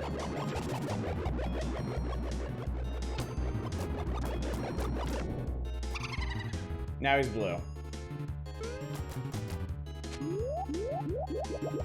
We all should have seen this coming.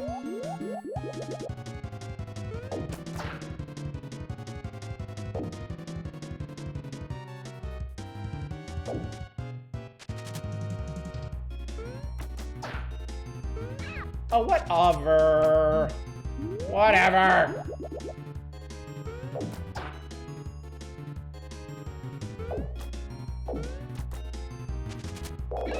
I gotta stop high jumping. Oh shit, okay. Alright, looks like this is our last chance. Because there is no fucking way in hell I'm doing this again.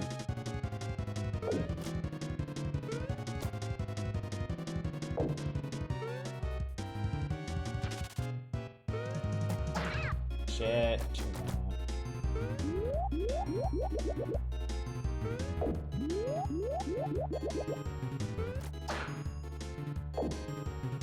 Hail Stan! Dude!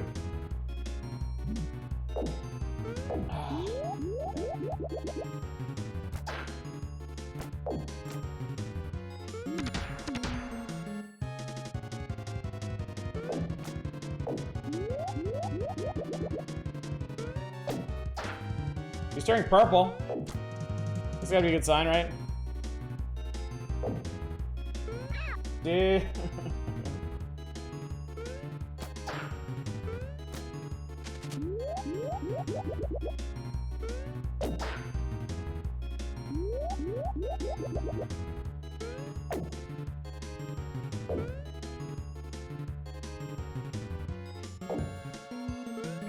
Oh, you can't jump late on that.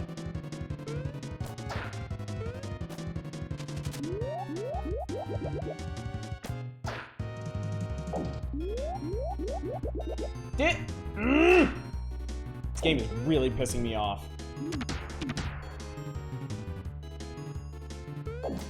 Other way, fuckhead. I think he's speeding up.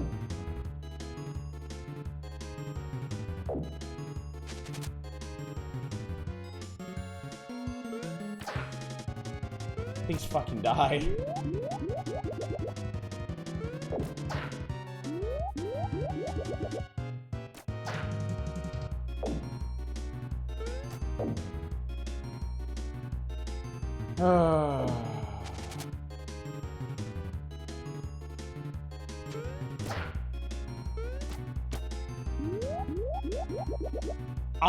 That's so shitty.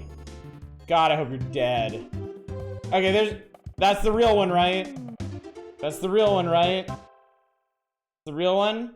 The real one, okay.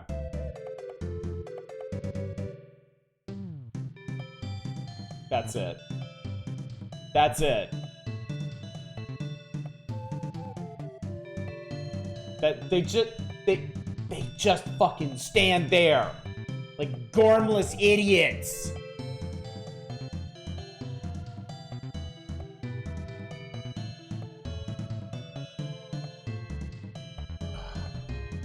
I don't have enough water for all this salt.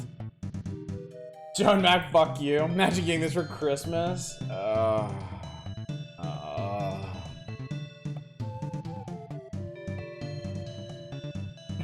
I do like the art in this game. I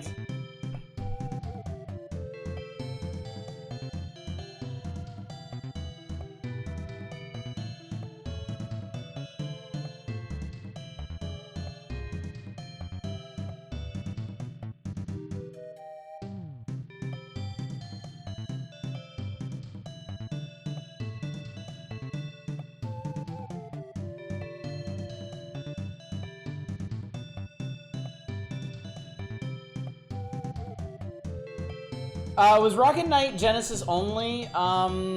There is something, it's either Rocket Knight or something very similar is on Super Nintendo. Sparkster? Are Rocket Knight and Sparkster the same thing? Sparkster, oh, it's a sequel. Okay, that makes sense. I gotcha. Well, that was an incredible waste of time. That was awful.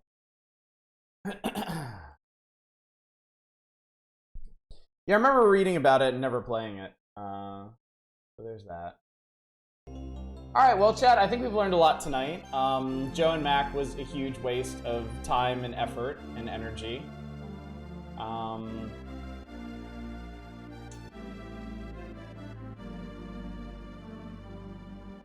Alright, there's an Addams Family game coming soon for the Super NES. I think it might actually be in the next issue, actually. And then the actual coverage to A Link to the Past. Here's every item in A Link to the Past. Here's the other stuff that doesn't get its own little section in the Y menu. Here's the entire map of Hyrule. Here you go. SNES Addams Family is okay, I think, if I'm remembering correctly. I've been looking... I shouldn't say this because it's basically a curse. But I've been looking forward to the SNES Addams Family. I always thought it looked really cool. Here's what you do in Lost Woods and Outer Woodlands. Here's what you do in Cairo, Kakariko, Kakarot Village. This is nice key art down here. I like that. Ligma World. Desert of Mystery, Death Mountain, Castle of Hyrule, Eastern Palace and Vicinity. Great Swamp and I think this might actually be where I learned the word environs. Really good ass word right there. Lake Hylia and surrounding shorelands. The Dark World. Here's the map of the first palace. Good luck with the rest of them. They're gonna beat your ass in. Flocks of angry chickens get a box. Yeah, they should. They're fucking scary, man. Have fond memories of SNES Addams Family. I had some vague fondness for Joe and Mac, so I think, okay. I think Joe and Mac is one of those games where if you get used to its bullshit, it might be okay. If you, I feel like those hitboxes, the hitboxes were bad. They were absolutely bad. I feel like they're the kind of bad that you can get used to and learn to kind of work around, you know? Maybe there's a better weapon to take on the big Tyrannosaurs and Satan than the wheel. I don't know. But yeah. Rocket Knight is amazing. Sparkster is less good but still fun. Oh shit, it's a Nintendo Power Awards, chat. Oh fuck, let's talk about this. Let's pick some bests of the year. So we're talking about 1991, okay? Let's do, there's a lot of stuff on here. They kept, it seems like they kept the categories, 8 categories, but then they subdivided 5 of them into NES, Game Boy, and Super NES, which is smart because you don't want, you know, Game Boy games going up against Super. It's the Tendies. You don't want Game Boy games going up against Super NES games. So let's talk about this, okay? Let's talk about this. All right, graphics and sound. Best graphics and sound on the NES. Battletoads, Ninja Gaiden 3, Shatterhand, Star Wars, Robin Hood, Prince of Thieves. Okay. I already see some problems here. How the fuck did Battletoads end up so high on so many lists? Look what it's up against.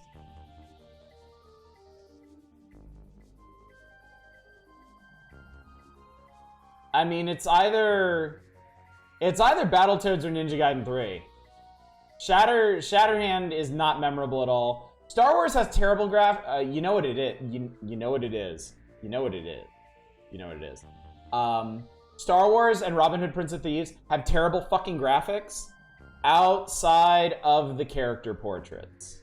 So I think they're letting the character portraits kind of carry that. So. Gotta hand it to Toads here. It's a good looking game. I disagree. I would say Ninja Gaiden 3. I think Battletoads has some interesting rendering and artistic choices, but I feel like that game is kind of a muddy mess to play.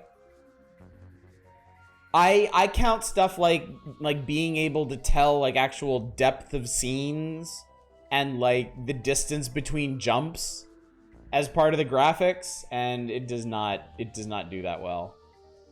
Sound though, oh, you know, it does include sound, and Ninja Gaiden 3 has a pretty shitty soundtrack. Ninja Gaiden 3 is half epilepsy warning. I just don't want to give it to Battletoads. Star Wars for sure, you can tell that's Star Wars. Game Boy, Battletoads, Castlevania 2, Mega Man Dr. Wily's Revenge, Metroid 2, Return of Samus, R-Type.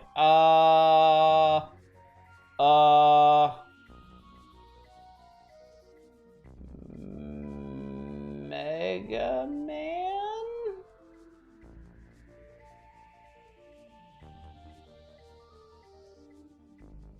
I like the atmosphere in Metroid 2, but I feel like that's a different thing from graphics and sound. I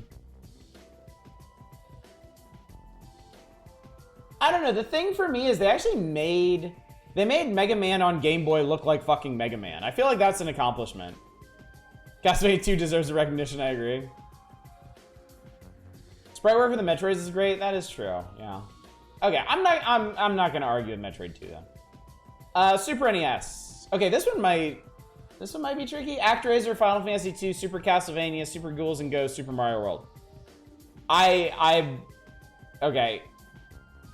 I know 100% what my answer is. These are good options, but I feel like there is a crystal clear winner here.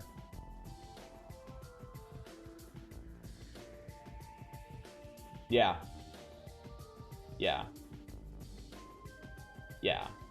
We're okay, good. We're all on the same page here. I mean, all of these games look amazing. Yes. All of these games look amazing. All these games sound amazing. But Castlevania 4 is something special, okay?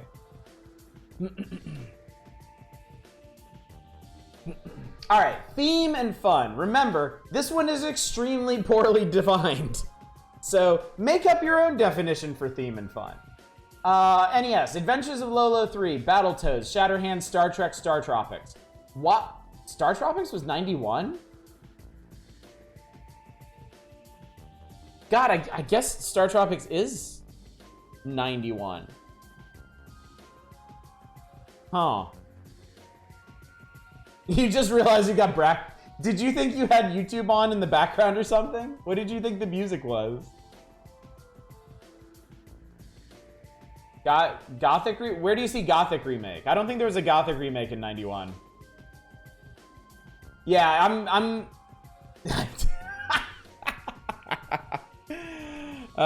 yeah, Battletoads is not fun, so that's out. Shatterhand, I don't even remember. Star Trek is not good. The only one that's even close to Star Tropics is Adventures of Lolo 3. And I like that game, but no, Star Tropics is the total package. Star Tropics is excellent. Forgot to post the Gothic remake link. Wasn't the Gothic remake announced a long time ago? Or something? Has there been like progress there or what? Oh yeah, okay, so it is what I'm thinking of. Just read in the gaming session of Halloween's Discord. Okay, theme and fun on Game Boy. Caesar's Palace, Final Fantasy Adventure, Mega Man Dr. Wily's Revenge, Nintendo World Cup Soccer, or Operation C. Why is Final Fantasy Adventure, that's right. Caesar's Palace on the list for Game Boy. The attendees are bullshit. Well, I'm pretty sure the Caesar's Palace staff probably sipped him a few hundos to get him on this list, clearly.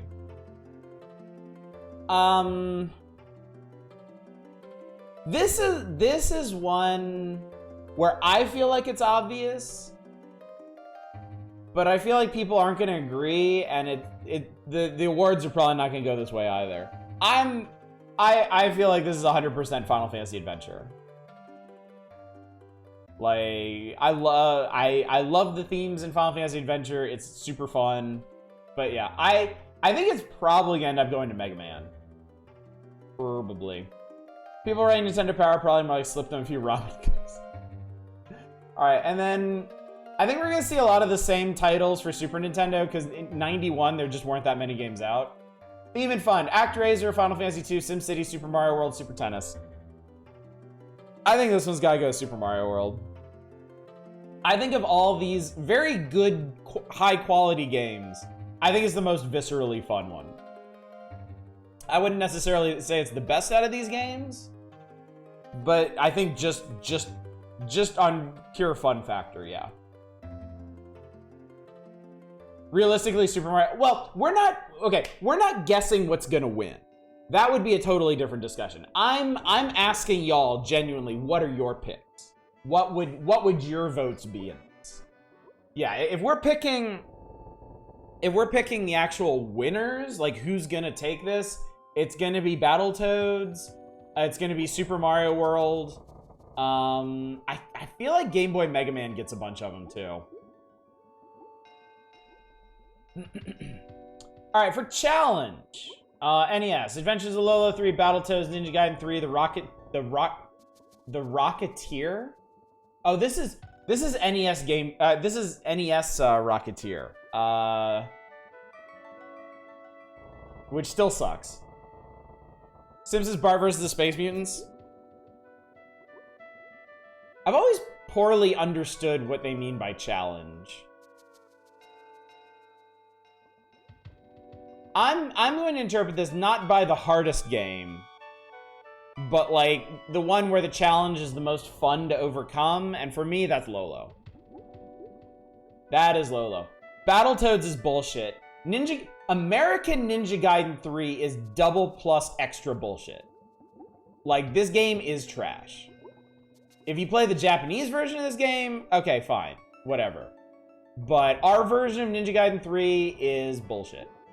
Rocketeer and Simpsons don't even deserve a consideration. They're terrible games. Yeah, fair challenge or I'm hoping the intention here is fair challenge. I guarantee you Battletoads is gonna win this category though. I'd rather punch myself in the balls than play 4 of those titles. Well, funny, because in the last one you play as a ball, so thematic consistency. Game Boy for challenge: Final Fantasy Adventure, Final Fantasy Legend 2, Mega Man, Metroid 2, Sword of Hope. Sword of Hope? Sword of Hope, okay.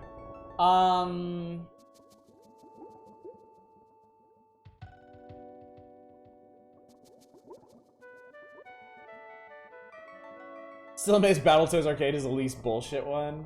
Defies all logic, doesn't it? Can't say because I've only played Metroid 2. Final Fantasy Adventure is a very even-handed game. Well, no. Final Fantasy Adventure isn't too hard, but it's not well balanced. I misspoke. Final Fantasy Adventure is not too terribly difficult, but is a very, very poorly balanced game. Final Fantasy Legend 2 is hard to understand. It is genuinely hard to keep up with the character progression in that game. Mega Man is Mega Man. Metroid 2 is... I feel like the real challenge in Metroid 2 is getting lost. And I don't know if that makes a really good challenge. And then Sword of Hope has grinding in it, so let's just write that one off. Mega Man will win. I'm still picking Metroid 2.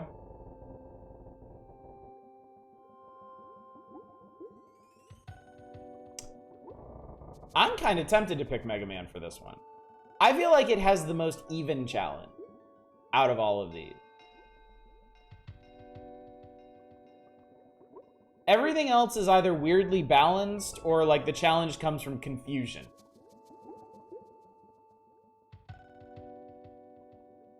So for you, Mega Man, you love the music and theming, you hate the gameplay loop in the non-X titles. Yeah, I can understand that. Definitely understand.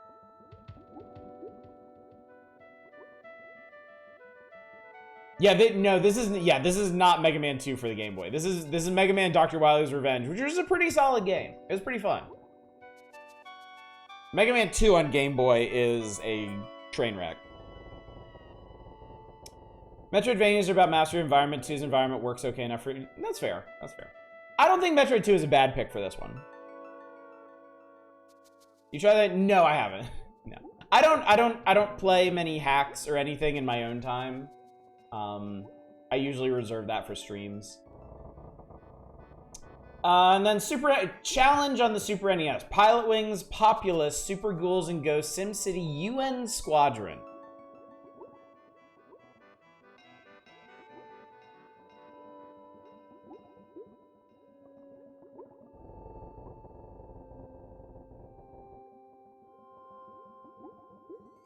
This is kind of hard to me. This one's kind of hard.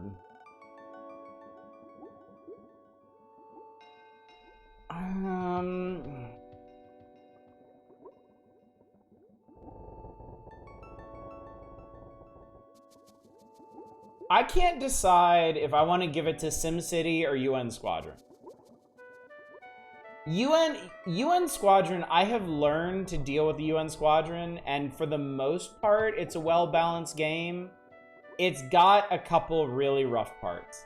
Namely that cavern boss that you absolutely have to have special weapons to beat, and can get trapped by flame walls. I feel like the balance on UN Squadron comes apart in a few areas, but is overall pretty good. The thing about SimCity is that there's a lot to master about SimCity, and the scenarios in SimCity have a really good spread of challenge. There are easy scenarios in SimCity. There are hard scenarios in SimCity. I think SimCity might have the most even challenge, but UN Squadron has the most accessible challenge, if that makes sense. I think the cavern boss was added for the US release. Really? That's interesting. That's very interesting. So, yeah, I'm not sure. I think if you put a gun to my head, I would probably say UN Squadron.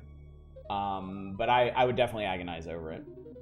All right, play control. Which game controls the best? On NES, Battletoads, High Speed, Kabuki Quantum Fighter, Metal Storm, and Shatterhand.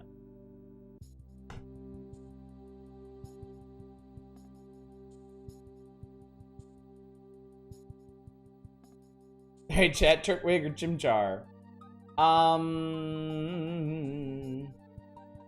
You watch your friend play through the Area 88 game is based on? See Metal Storm of a Metal Storm? I would say Metal Storm, yeah. Metal Storm has really solid controls and also really interesting ones. Definitely not Battletoads. I don't even remember what High Speed is. I remember getting annoyed at Kabuki's handholds and the platforms in that one. And I have no memory of Shatterhand, so fuck it. Game Boy play control. Battletoads, Castlevania 2, Kid Icarus, Metroid 2, R-Type. This one I would say Metroid 2. Metroid 2 handles really, really well.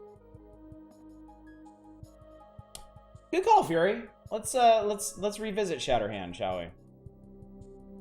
Because I don't fucking remember anything about that game. Not a damn thing. Actually, a little bit surprised people dislike Pilot Wings now that got mentioned for challenge. I legit like it a lot. I disagree with the majority here, at least on the. I did not think Pilot Wings had bad controls at all. I thought Pilot Wings controlled fine for what it was, and it's a neat game. I would probably be fonder of it if I had grown up with it, but I don't have any nostalgia for it like I do for a lot of these games. So.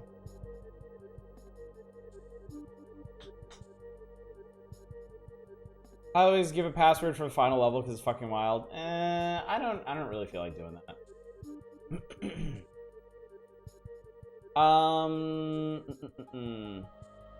Play control for Super NES. ActRaiser, F-Zero, Mario World, R-Type, UN Squadron. Play control. All these games handle really well, is the thing. All of the games that they put up here handle really well.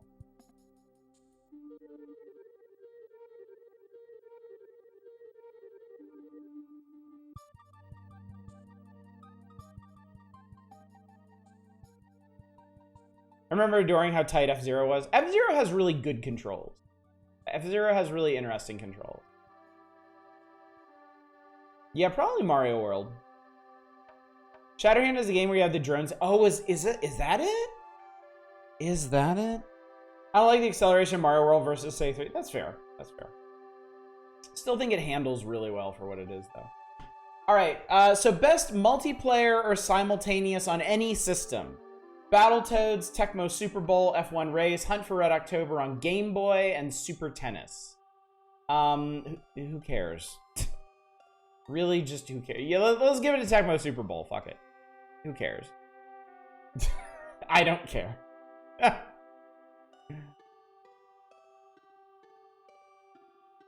I'm not giving anything to Battletoads. Fuck Battletoads.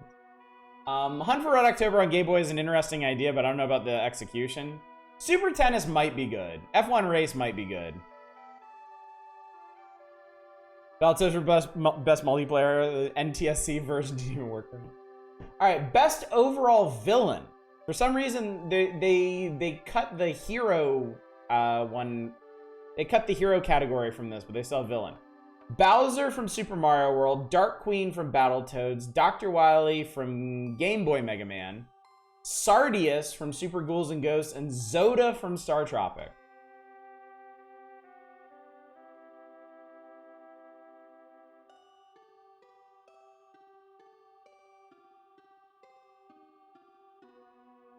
You know what's funny, actually? You know what's really funny here? I think the only one of these characters that actually talks is the Dark Queen.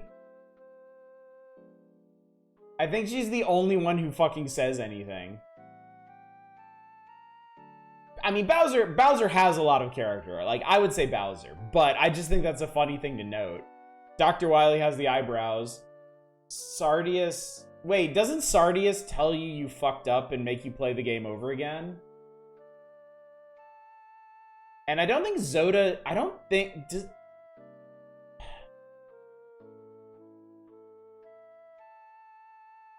I thought Zoda didn't speak until the second game.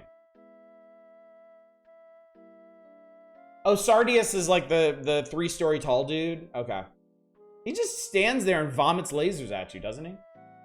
My mom went on about how much she hated Battletoads. I pointed out that the villain is a woman, so it's feminist. She was not convinced, as well she shouldn't be.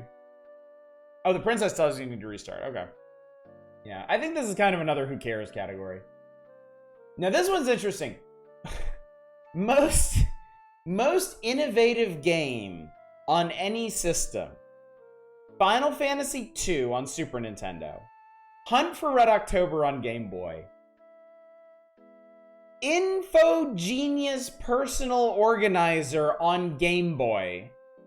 Pilot Wings on Super NES, and Smash TV on NES.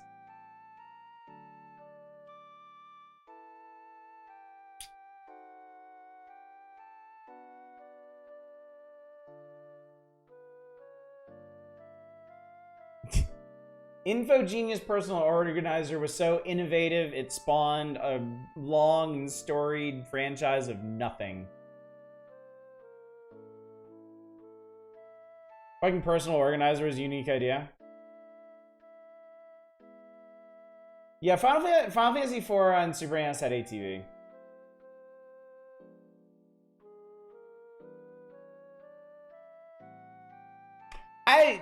Personally, I have a hard time giving a Final Fantasy game most innovative, unless it's like the first one.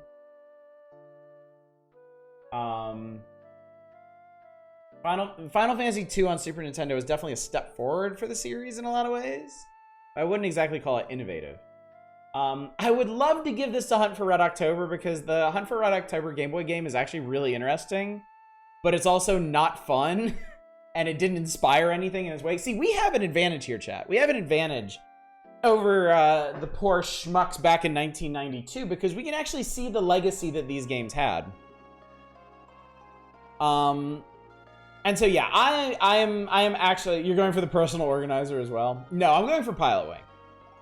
I am definitely going for Pilot Wings. Pilot Wings was like a whole new concept of game that did end up inspiring other sorts of flight sim and flight challenge games in its wake.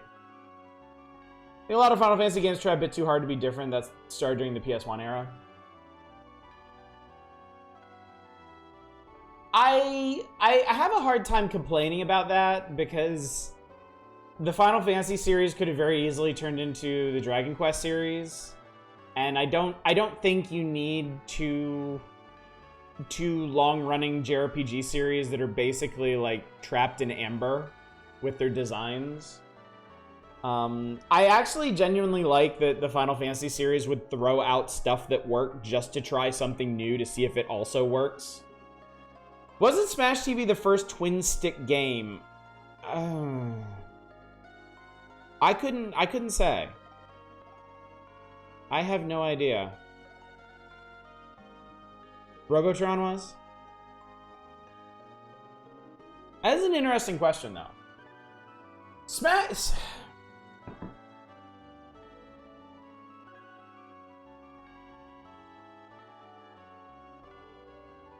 I don't really know enough about twin stick or top-down shooters to be able to say what kind of impact Smash TV had overall. I mean, it got a sequel that shockingly few people knew about. And then I don't think people really thought about it much until the explosion of indie games in the last decade or so. Isn't Smash TV the great-great-grandpa of Vampire Survivor? Nah, it was already... There have been so many top-down shooters throughout history. Smash TV may have been innovative in its controls. I don't know. It's hard for me to chart the legacy of Smash TV. Robotron with more theme. Yeah, I don't know about that.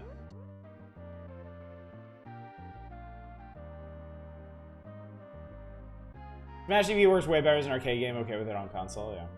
Anyway, let's talk about best overall, because we got some more games to play tonight. Best overall game of 1991 on the NES. Battletoads, Ninja Gaiden 3, Star Wars, Star Tropics, Tecmo Super Bowl. I'm giving this Star Tropics. Hands down, no question. I love Star Tropics. I might be biased. Star Tropics isn't for everyone. I admit that, but Battletoads sucks. Ninja Gaiden 3's difficulty is all jacked up. Star Wars super sucks. And Tecmo Super Bowl is a foosball game. If you like foosball, it's probably Tecmo Super Bowl, but otherwise, whatever. Best overall on the Game Boy. Castlevania 2, Final Fantasy Adventure, Mega Man, Metroid 2, and Operation C.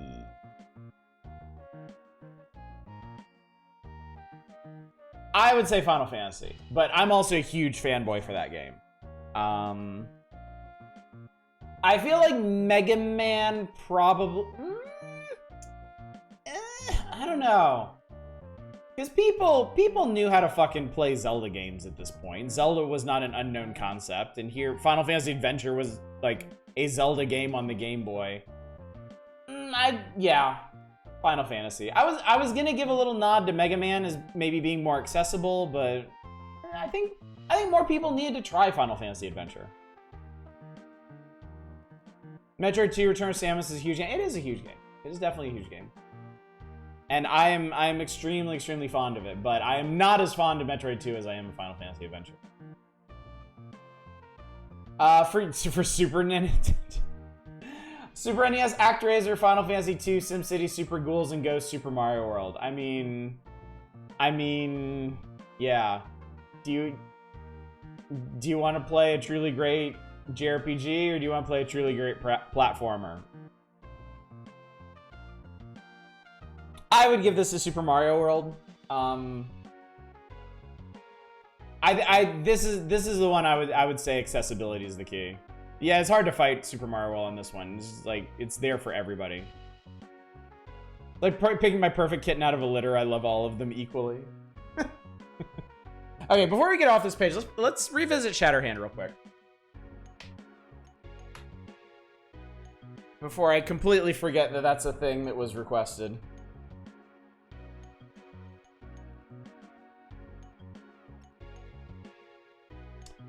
Alright, so I hope somebody was writing down all of our picks so that we can all be... Well, no, you probably don't need to write down our picks to be incredibly disappointed and frustrated with the actual picks.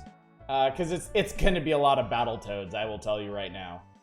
It's going to be a lot of Battletoads. I think we all know that.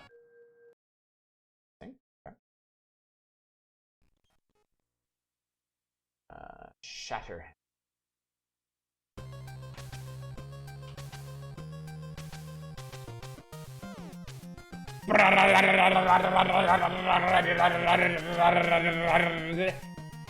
How?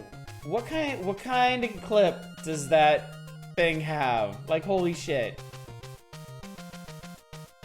That was Mr. 80s Man.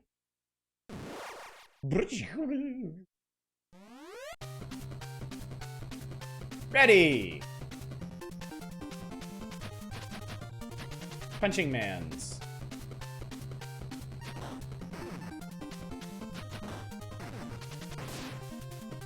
That's a coin. I forget what was this one up for? What was Shatterhand in competition for?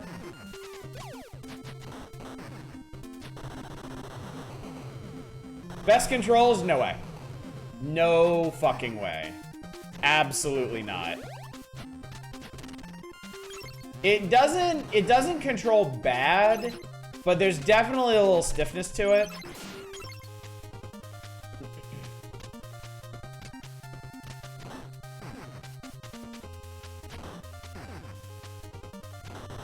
Best graphics and sound? Again, no way.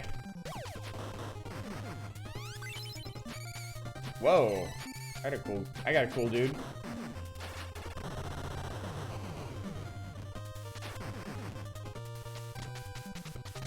Coin, please. Fuck you, man. Alright, Shatterhand ain't winning shit. They put fucking grenades in your power-up boxes. Eat my asshole. Those guys are cool looking, though.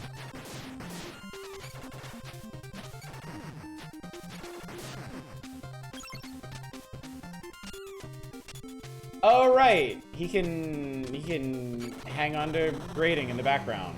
Cool. Oh no, my little floaty, whatever the fuck it is.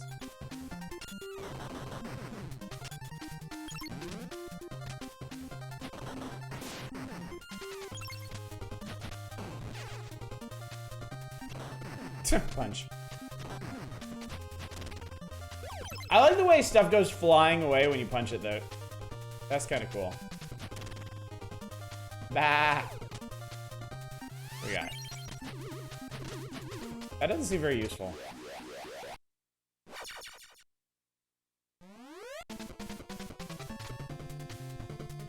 Ready, go! Wait, no, this is... It's your time to shine! Hit him!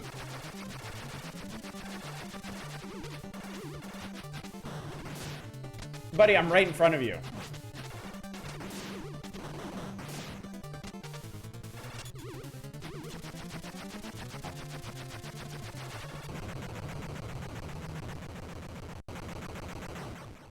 Bit too much flashing for my tastes. The perfect weapon. Area A cleared. What's up, Toast? How you doing? We were just chatting about the 91 Nestor Awards, and we had to remind ourselves what Shatterhand was, because I didn't remember. Epilepsy Hand. Oh yeah, it has. Okay, it's got this level select thing. Okay, that's good. I'm good. I just wanted a refresher on what Shatterhand was because I couldn't remember.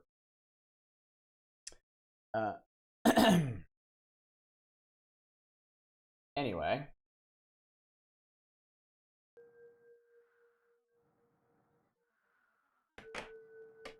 We have to save some time, chat. We have a very important section coming up here.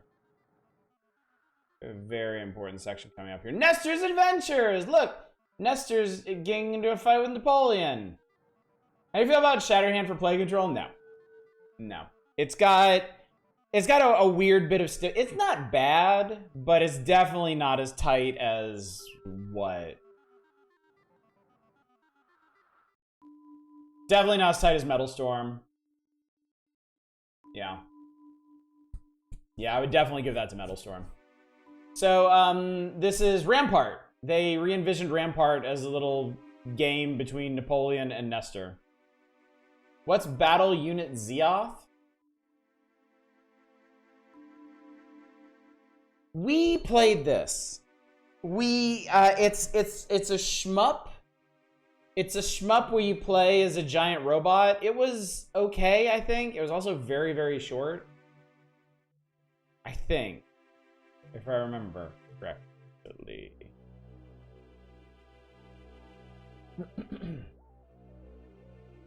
Oh man, okay. So we're getting much closer. We're getting much closer to the power players just being finishing game.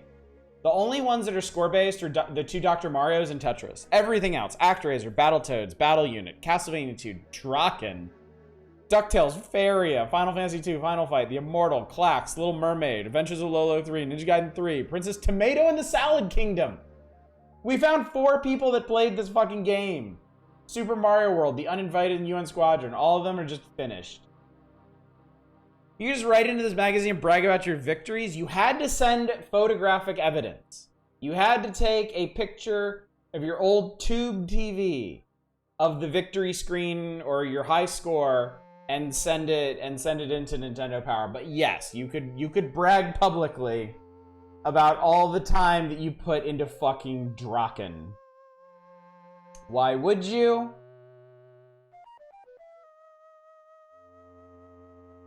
Send a picture of my TV for when I reached World 9 and lost. Well, they had a special contest for that one. I remember they were sending people patches. We'll see that in Nintendo Power. Yeah, 1 person beat Faria. 1.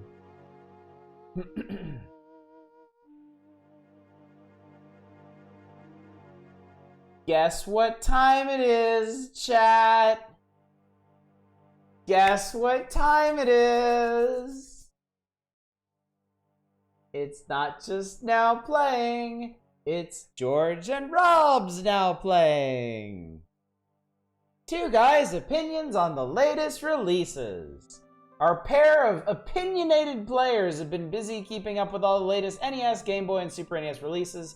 In this issue, they review Terminator 2 Judgment Day, Extra Innings, and much more. Alright, prepare your asses. Here we go. Are they making Rob look more like a duck? I think they are, actually, yeah. That's great. Alright. Let's begin with Blaze Busters for the NES. It's a firefighting rescue game. You control 2 firefighters on the ground who have a trampoline while a 3rd firefighter bounces on the trampoline and attempts to save people from a burning building. Backdraft, it ain't. You're right, but I don't think it's meant to be a realistic firefighting simulation or anything like that. Every month, they talk about this. This has to be a thing with them. Is they just bitch about games because they're not realistic enough or something. Robin George had a Robin George moment. It's definitely aiming for a younger audience. The Firefighters look simplistic, like Fisher-Price characters, and the gameplay is very basic. It's incredibly basic, sort of like Pong or Alleyway, with a burning building theme. I think a little kid could have fun playing it, wouldn't be frustrated at all by the difficulty. The Empire Strike Back is reviewed elsewhere in this issue. I'd like to point out the story follows the plot of the movie scene by scene, and that the graphics and sound are excellent.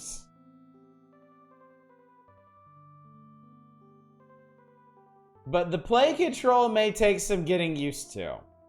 In tight situations where you have to jump from one moving ice flow to the next, for example, it takes a lot of practice before you can hit the next ice flow. They misspelled flow. Of course they did. Barring that, I think that I like it even more than the Star Wars game. I think I like getting punched in the chest more than I like getting kicked in the balls. Now we know George is a liar. Moving on to Godzilla 2. This is a strategy game where you are in charge of armed forces who attempt to keep Godzilla and other monsters from destroying the city in several different scenarios. We played this. I remember streaming a bit of this and not really being able to figure out what I was doing, but it was a neat concept. Yeah, I think it's a pretty cool concept. I like the fact that you have all these defenses like planes and tanks, and you use them strategically to fight off the monsters. Yeah, the concept's okay, but it's really more like a board game than it is a video game. Because, of course, you can't have board game mechanics in a video game. I mean, that's just... Why would you do that? Godzilla Famicom Wars? Yeah. You could play this just as easily on a tabletop with little plastic pieces as you could on your NES. That's true, though in this case you have the computer controlling the monsters, while in a board game you'd need a second player. The first Godzilla game had a fair amount of action, some strategy elements. It looks like the sequel is concentrating much more on strategy.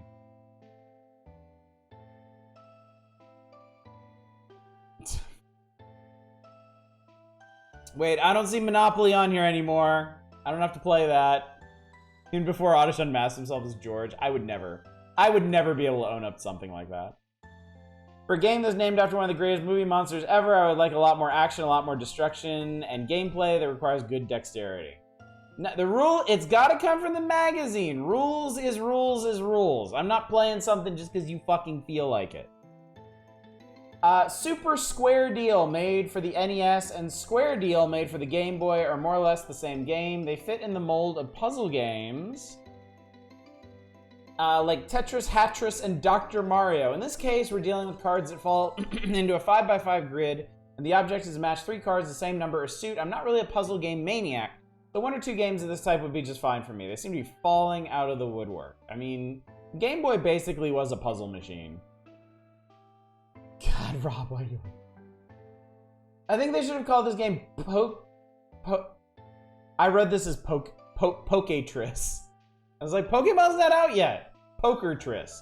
The card game idea serves as only a backdrop while the game is just another Tetris-like puzzler. It's fun and a good temporary diversion, but it's not one of those games that you would play for hours on it. Rob seems like he's in a bad mood this month. Rob's just kind of shitting on everything. And I mean, some of this stuff deserves to be shit on, but still. Pokemon is what, 6-7 years out? It's a ways. It is a long ways out, that's for sure. If you're looking for more traditional poker and blackjack game, you should check out High Stakes, which is reviewed in this issue's Game Boy section. Our next game is Terminator 2 Judgment Day, an NES version of last summer's biggest movie. Just like the... Oh, no.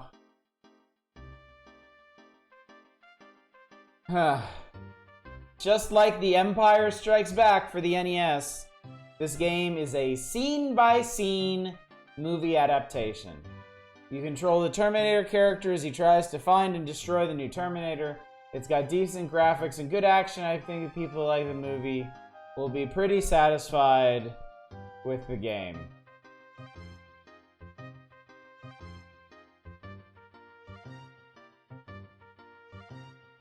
I was like, this sounds super, super familiar. And yeah, because it's from Dragon Quest IV.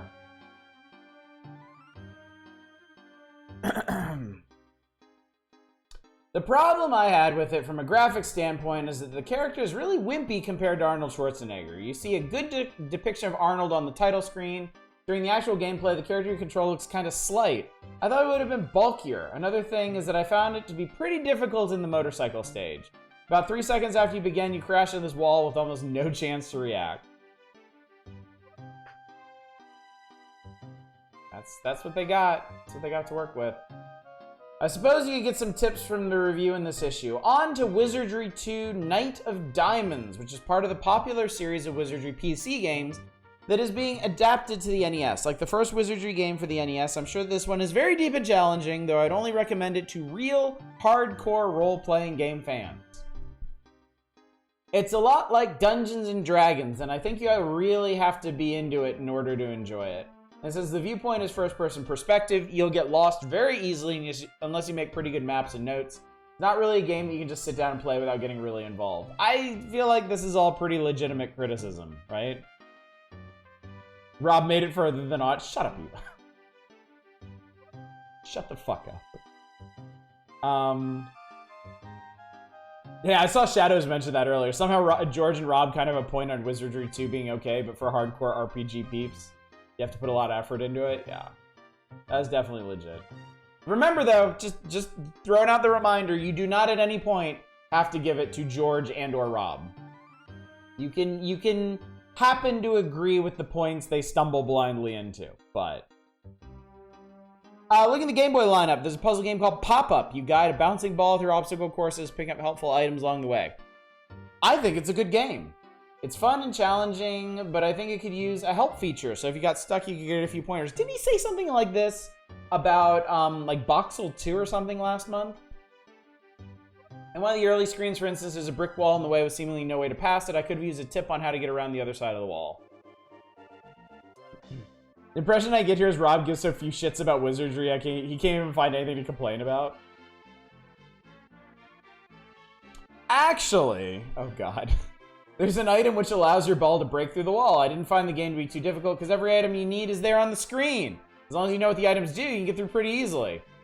And then I have to assume there was a little like physical altercation between them before they moved on to the next game. Pyramids of Ra is next. The object of this puzzle game is to break all the tiles in a series of rooms with a bouncing ball in a way that you can return to the starting point when all the tiles are broken. Pyramid theme is a bit of a reach. I found the game to be fun and fast-moving, but not incredibly challenging. I went through probably 15 rooms, each on the first or second try, and it didn't really take a lot of brain power to figure out. The puzzles may get more difficult as you move on. Pop-up? Okay. Give that a try.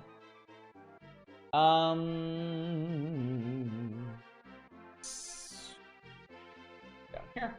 I'm sure that they do. Up next is Star Saver. In this running and jumping space game, not a platformer. This was before the evolution of platformers. They were running and jumping games. Your objective is to travel to several different planets and save your friends from evil aliens. I found the game to be quite difficult and frustrating. If you're hit once, you lose your spacesuit, and if you're hit again, you're sent back to start over at an earlier point in the stage. The graphics are decent, but there is nothing in the game that really sets it apart from other games of the same kind. Can you move the screen up a little? Like that? You're not really missing anything on the top of the screen.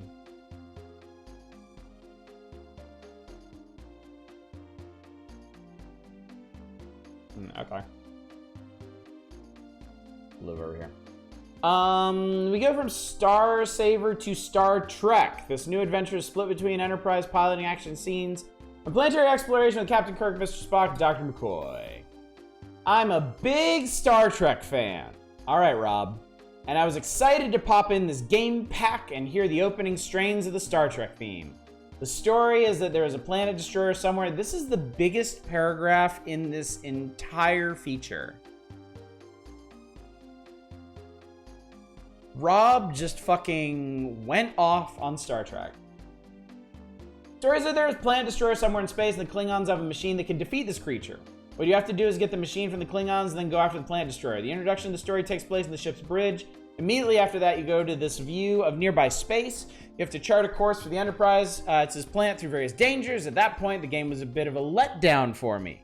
The Enterprise is very small and basically you just have to avoid asteroids, Klingon cruisers, and dangerous obstacles, and huge space amoeba. A part of the game is quite a bit different from the NES version of Star Trek. If you enjoy space shoot-'em-ups, you probably like it. I prefer the scenes that take place on planetary surfaces where you actually control the members of the crew.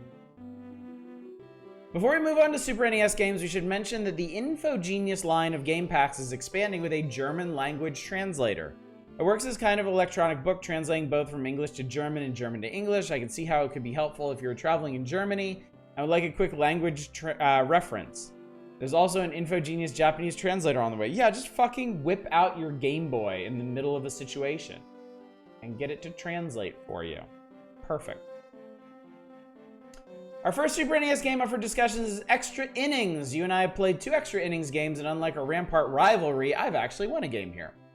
That's right, we both had runaway innings in consecutive games. You took the second game. I think this is one of the best baseball games for the Super NES so far. It doesn't really offer anything new, but it's an all-around good game with detailed graphics and solid play control. The players don't really look like real pro baseball players. They're more along the lines of the comic younger players in Nolan Ryan's Baseball, which we reviewed a couple of issues ago. They're also fairly small once the viewpoint switches that overhead look at a large part of the field at once. Though I do like the graphics of the game. One thing I don't like is that the defensive players seem to be pretty slow and weak. The runner might be rounding second by the time the outfielder gets his hands on the ball, and then the throw to third ends up just rolling in. I think that we both scored inside the park home runs in our 2 games. That almost never happens in the real game. Very specific criticism. I can respect that. Find out what gold-plated in games means in other languages. Yeah, I prefer faster and stronger fielding also, but I think the strengths outweigh the weaknesses here. The battle between the pitcher and the hitter, for instance, is very fair and realistic. There are some games where hitting is next to impossible, but I think it's pretty easy intuitive in this game, and that allows for a lot of action and scoring. Next we have Smart Ball. In this game, you control a prince who has been transformed into a very flexible ball. Your mission is to somehow find a way to change back into your human form. You can slither along the ground and defeat enemies by changing your shape. It's like a boy and his blob without the boy. Just let that wash over you for a second. Just bask in that one for a minute. It's like a boy and his blob without the boy. So it's just a blob. You can do a lot, like climb walls and stick to the ceiling. The graphics and play control are great. If you like the concept, you'll probably like the game. Huh, okay. Play control is difficult to get used to. You should have a chance to get the hang of the game before you have to do the really difficult stuff. So it seems they disagree on difficulty there. It's a blob you can't control. So yeah, it actually is like a boy and his blob. I think that the favorite game for both of us this issue is The Legend of Zelda: Link to the Past. The game is just amazing. It's got incredible graphics, great sound effects. It's a well thought out adventure. I think it's going to be a mega hit. It takes all the things that make the first two Zelda games fun and exciting to a new level with the enhanced graphics, sound, and depth made possible by the Super NES. But I recognize this song. This song is Last Bible 3. You called it. You absolutely called it. That box art, too. Goddamn. That is something. Kind of like game made based on the Blob, where he plays the Blob. Just get to eat a town. Wait, I'm describing Katamari. All right. So, this is going to be your last chance to request games from this issue. On NES, we got Blaze Busters, Empire Strikes Back, Godzilla 2, MC Kids, Nightshade, Super Square Deal, Terminator 2 Judgment Day, and Wizardry 2 Night of Diamonds. On Game Boy, we've got High Stakes, InfoGenius, German language translator, Mega Man 2, Pop-Up, Pyramids of Ra, Square Deal, Star Saver, Star Trek, and Tiny Toon Adventures. And for Super NES, we got Extra Innings, Joe and Mac, Legend of Zelda, Lemmings, and Smart Bowl. What's up, Arcane? Got back from the movie theater. How's it going? It's going all right. It's going all right. We did a full playthrough of Joe and Mac, which fucking sucked. And then we've just been kind of chatting for the rest of the time. I believe we did take a look at Star Trek for Game Boy and didn't really get anywhere in it, as I recall. But I think it's been recommended. I think it's been requested again anyway. So thank goodness I missed out on the Robin George segment. Yeah, just by a hair. Do we need to nominate A Link to the Past? Is a bit of that played? I had not planned on that, no. Especially since we only got like half an hour left in the evening. I want enough. We've got 5 requests already. I want enough time to go through those and then also like run through the rest of the magazine, so that we can start April on Thursday. So, also I played a lot of Link to the Past. If y'all are really jonesing for more Zelda that much, maybe we should jump ahead and do Link's Awakening. Okay.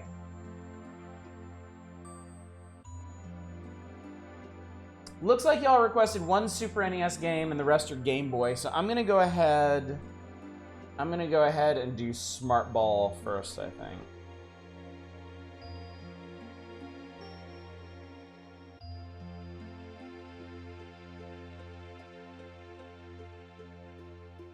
Oh, right.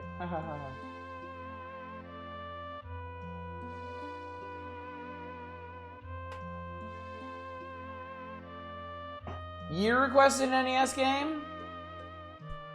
Oh, Super Square Deals NES. Oh, well, I should have gone ahead and done that one first. Sorry, I forgot the distinction on that one.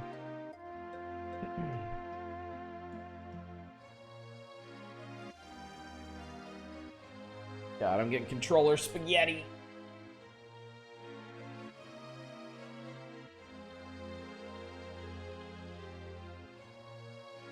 Hang on a sec.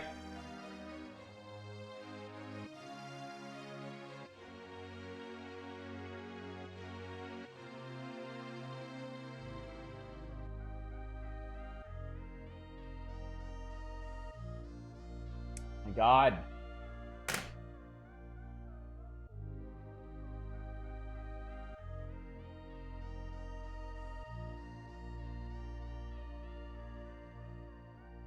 Super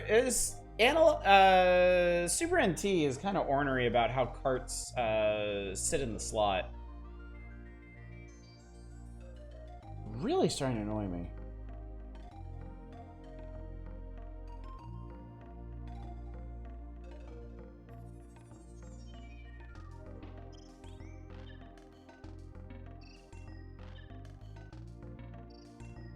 I mean, it was just fine when we were doing Joe and Max, so I don't think it moved. Dude, what the hell?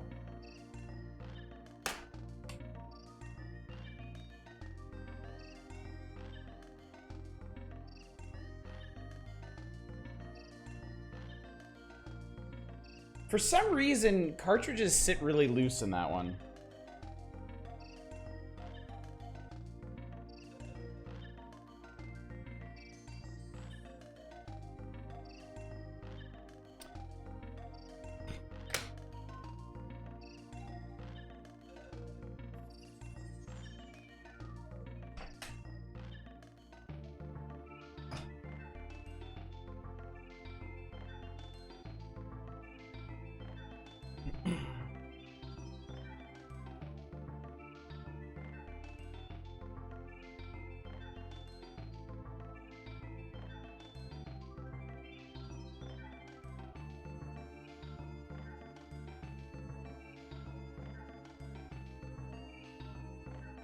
Alright, we'll start with the NES game. Fuck it.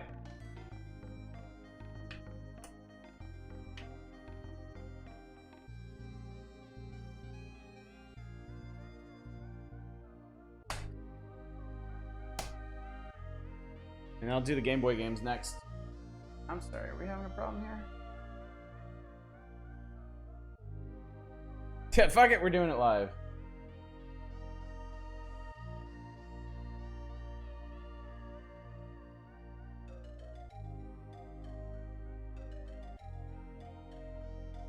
Technical difficulties, please stand by.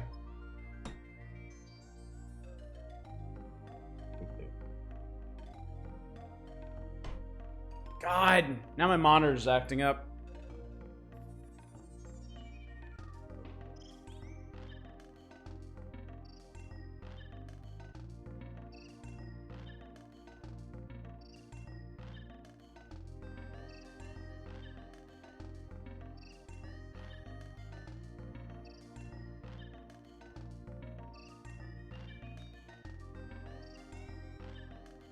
Cursed stream, yeah. I blame Joe and Mac.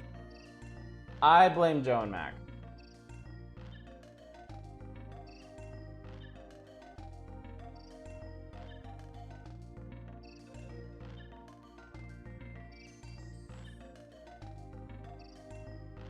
Alright, hang on a second. Everything just got all buggered up.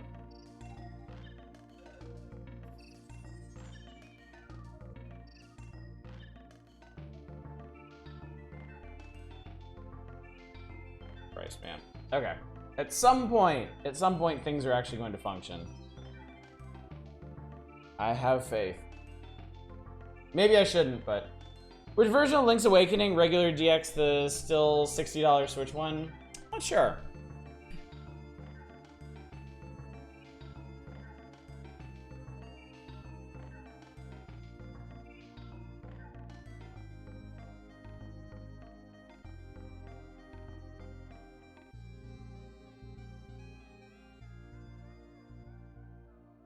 Yo, what the fuck?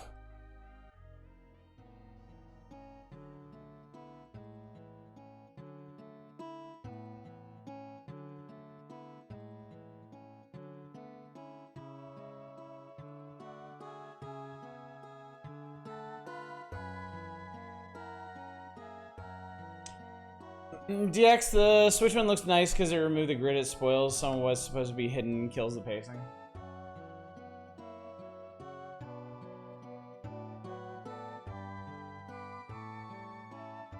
I'm gonna lose my fucking mind here in a second. Hang on, is it? Just waiting for it to burst into flames. We're getting there.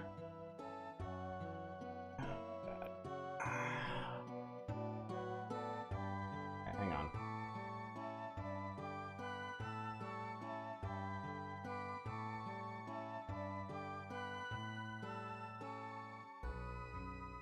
Alright, well, my monitor just kind of fucking forgot that it's connected to anything, so... Great. Alright.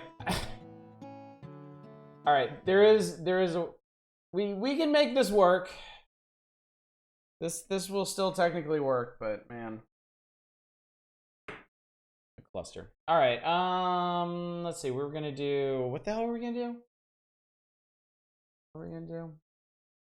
Super square deal, huh?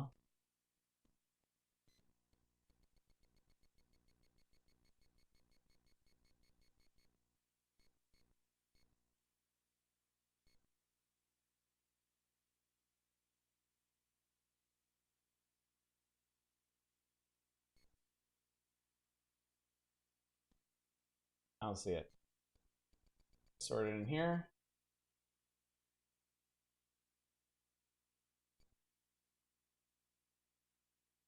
I don't see it.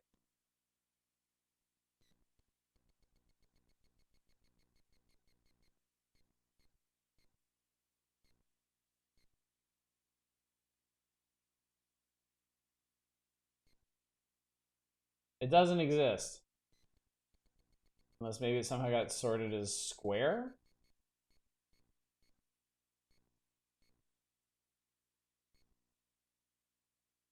Nope. It was on that list. What list?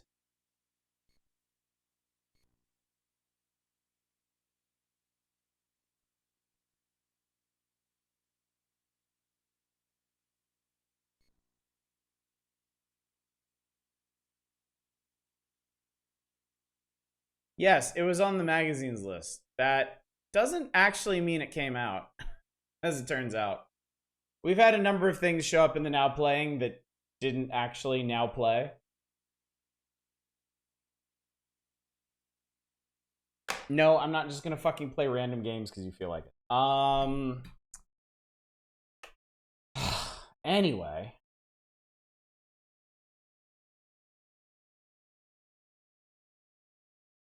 Oh my god. Is anything going to work? Is anything going to go well at this point?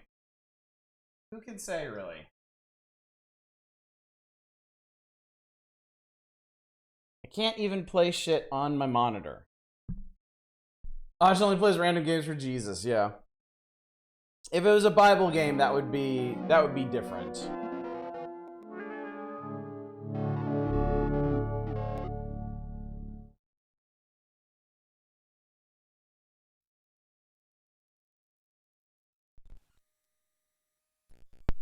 Okay, well, at least this fucking thing works. At least something works. Alright, what are we doing here? Pop up.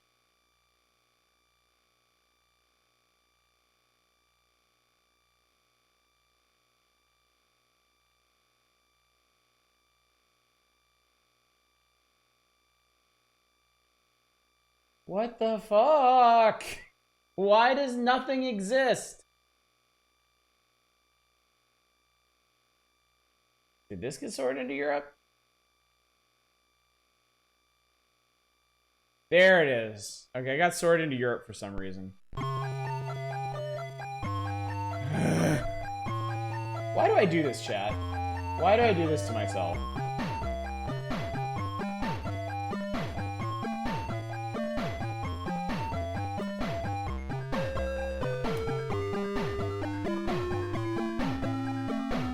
Alright, start. Level nothing, score nothing.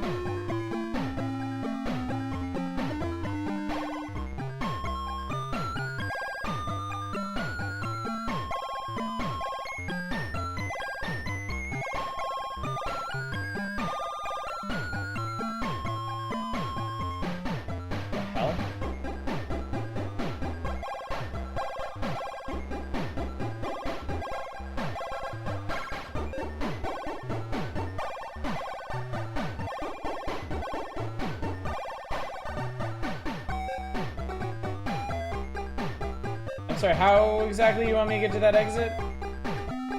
Oh, you can high jump, okay.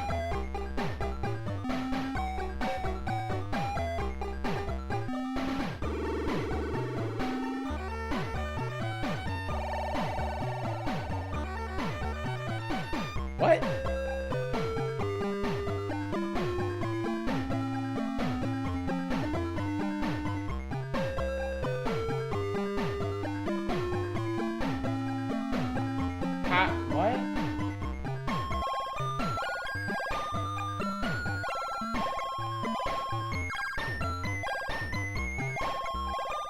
US version of Pop-Up got renamed to Cool Ball by the publisher. How the hell? You didn't try jumping? Yeah, I did. I'm doing that right now. You can't jump up through platforms.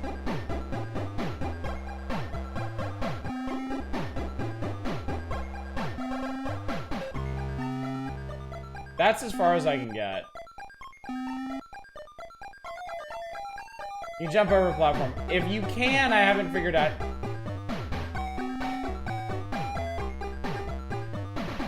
You can jump as high as you want, as it turns out.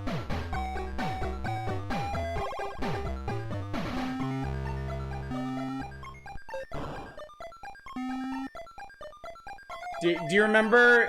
Who was it? Who was it that complained about it?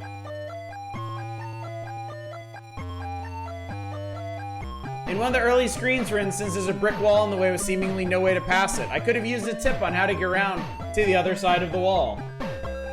It's literally the only thing you can do.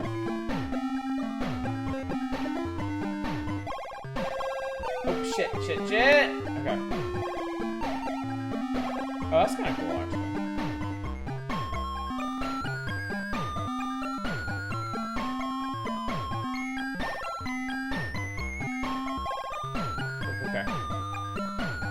Yeah, Rob was complaining, George was like, you idiot. Which I get now. Oh no, I fucked up. I thought the fire would kill you for sure. I think the water pickup protects you from that.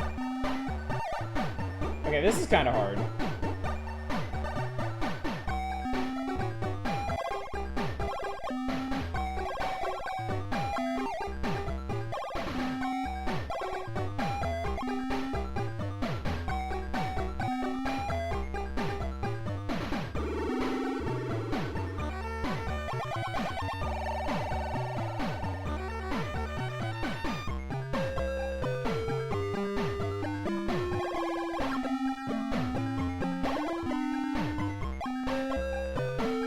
Yeah, it uses the water item when you land on the fire.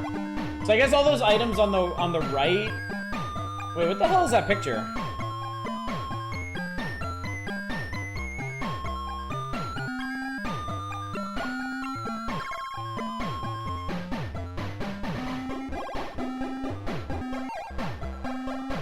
I gotta leave.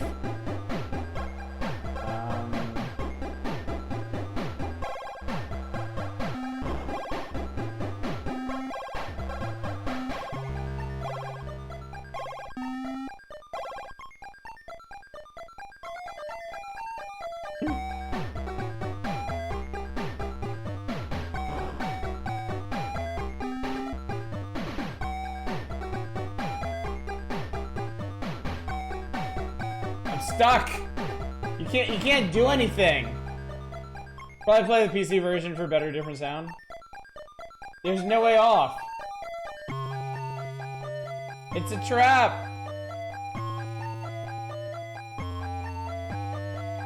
Well, shit. Okay. How much for pop-up?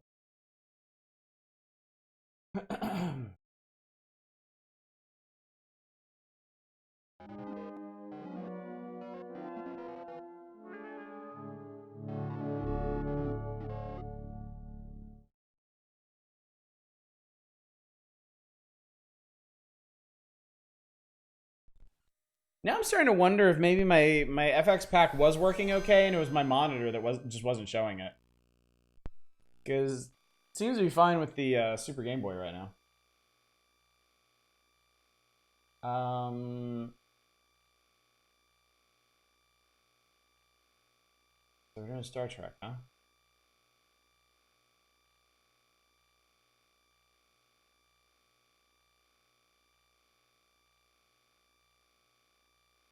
How in the actual hell are there 3 Star Trek games on the Game Boy?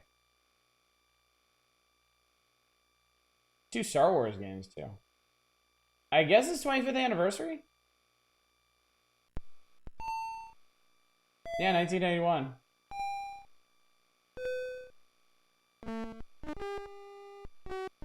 That's cute.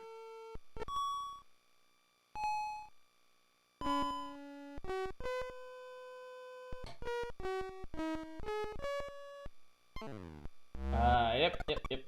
Start! Incoming transmission, Admiral McQuilkin, Starfleet Base 4. Hi, what's up? Greetings, Captain Kirk. The challenge facing you today carries grave consequences for the future of the galaxy. A giant machine known as the Doomsday Machine now roams space, obliterating whole worlds in its path. Origin unknown, having detected its approach. 5 months ago, our Federation engineers began production of a proto-matter fusion disruptor, a powerful new device we believe to be capable of stopping the giant machine. Just as the planet killer entered the bounds of Federation space, a fully functional disruptor was being installed in the USS Excalibur to be taken to Sector Alpha 9 to confront the menace. Tragically, the Klingons, having learned of the disruptor's existence but not its purpose, and fearing its use against their empire, have intercepted and disabled the Excalibur. They have stolen the disruptor and unwillingly doomed countless worlds to extinction.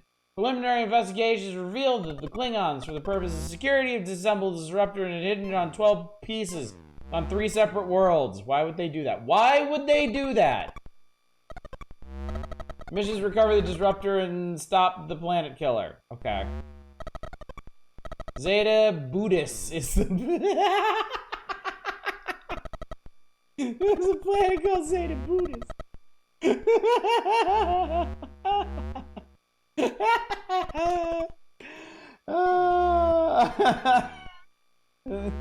Zeta Buddhist.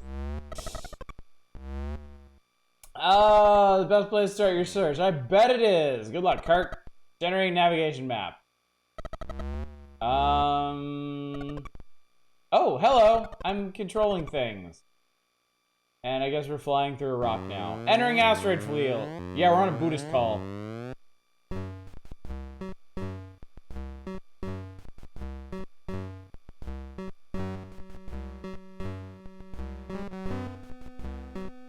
I remember doing this now. Captain's log, stardate 420. 6-9. We have entered the Zeta Buddhist.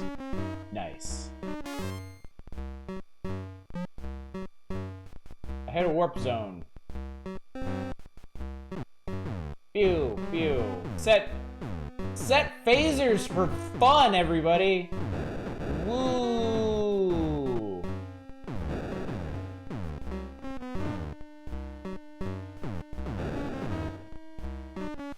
We're never gonna get to Zeta Buddhist at this rate. Oh, if I go forward, we go faster.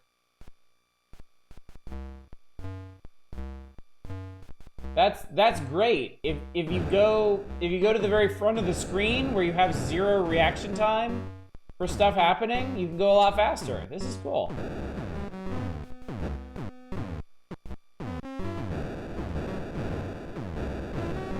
Don't worry, chat. We're halfway to the Buddhist. We'll get that Buddhist yet. I'm on the Buddhist hunt.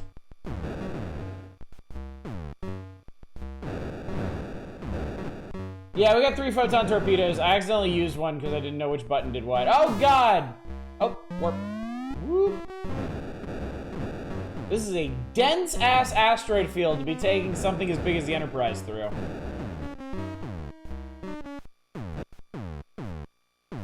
Oh, I'm sorry. That's a really sad phaser sound. Are you seriously telling me the Game Boy could not emulate the sound of phasers that they used in the what, 70s?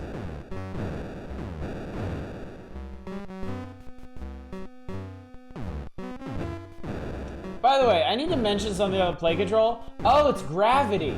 Oh. Stuff has gravitational pulls in this.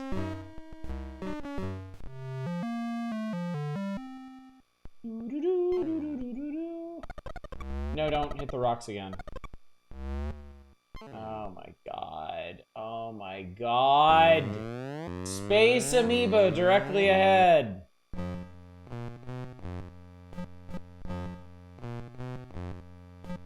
Go faster. Oh, Jesus Christ, what the fuck?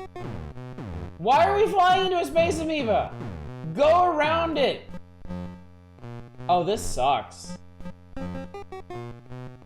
Oh, this is gross and terrible and it sucks. Oh, I hate it.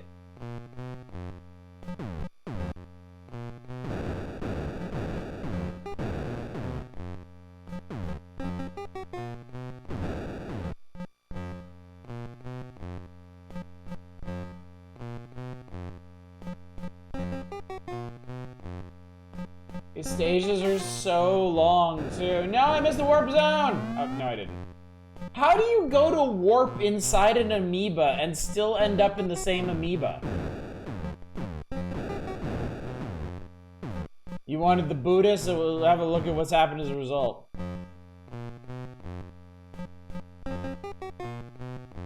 Oh, I don't want the Buddhist anymore. You can keep the Buddhist. I regret everything as relates to the Buddhist. Oh, this sucks. What if the asteroids level but slower and worse in like every way? Oh god, let me out of the goo. Oh, that blows. I hate it.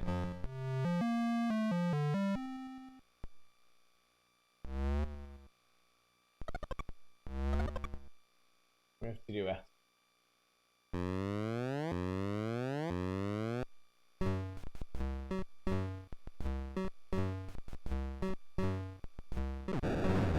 Chat, this is so boring.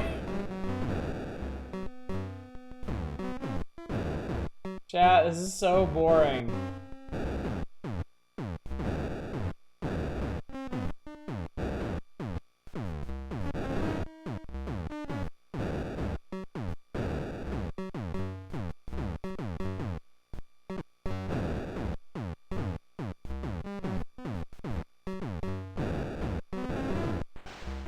Oh my god, the Enterprise has exploded.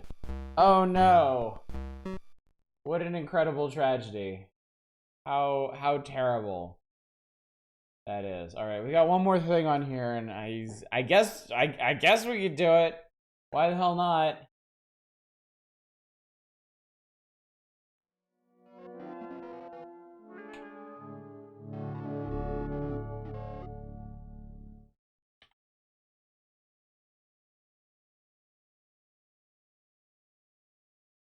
Make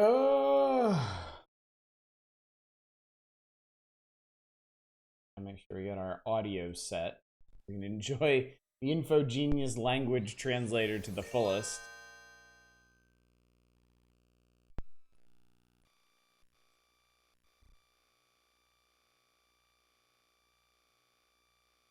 Turkins are on that? Yeah, Analog partnered with or got the rights to Turrican, and it's just packed into the Super NT. Infogenius Systems. I think it was the German. Wait, they don't have it. Did it get folded into the Europe one? Infogenius Systems. No, that's the European version of the personal organizer.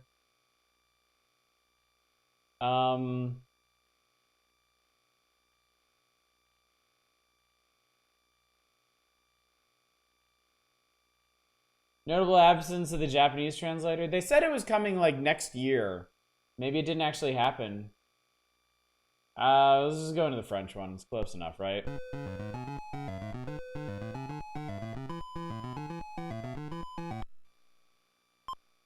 English to French. Let's do words. All right. Gold. Or.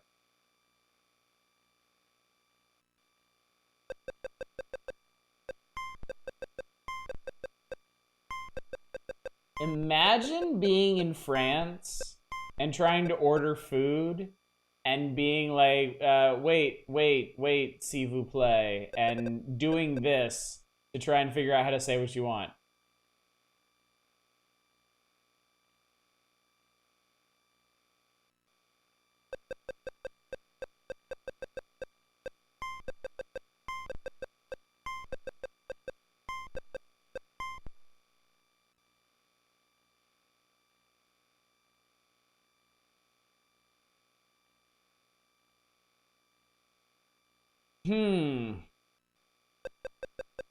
A dictionary would literally be faster. This is a ripoff. Hell yes, it is.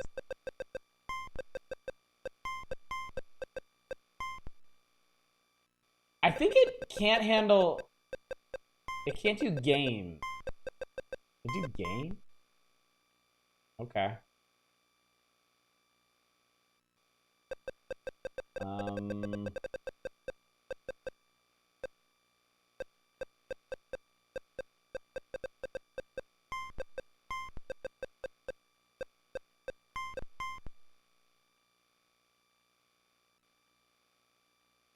Really had to think about that one for a second. Why? Why? Why? Or that one's advanced.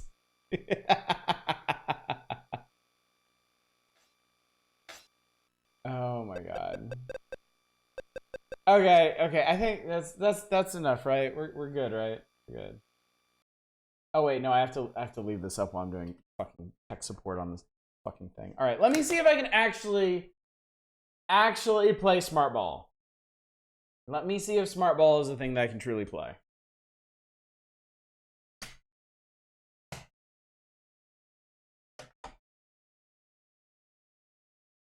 Hoping for the best here, chat.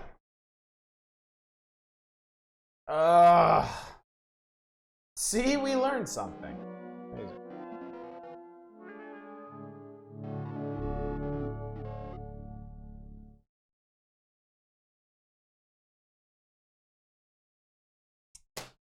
That was a start.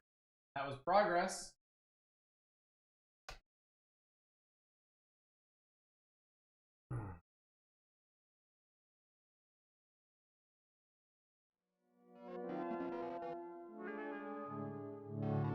Normally you don't get to see this part. You get to just watch me make angry struggle faces this way, but because my monitor is not working, you get to see me beat my face against this. For some reason, these two don't like each other.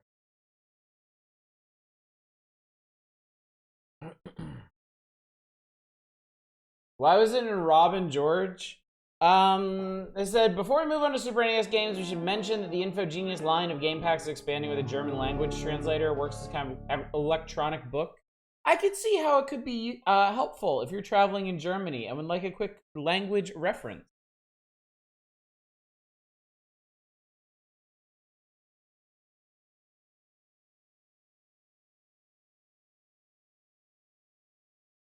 I'm starting to wonder if I need to wedge something in there with the slot. InfoGenius paid the money. Why was InfoGenius considered for a fucking NP award? Yeah, your guess is as good as mine. I suspect a bribe, but... Yay, there we go. All to play fucking smart ball. Amazing. Oh, this looks promising. Oh, this looks extremely promising.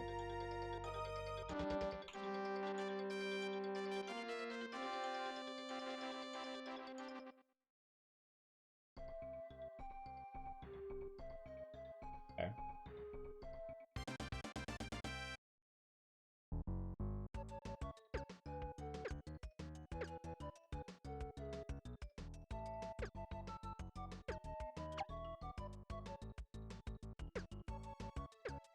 Is our name Jerry? Oh god, I can go fast, okay.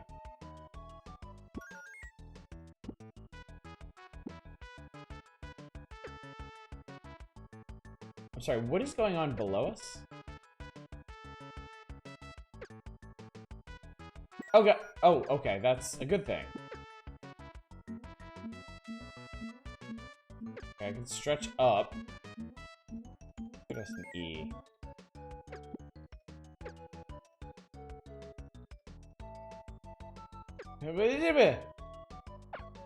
Don't touch me!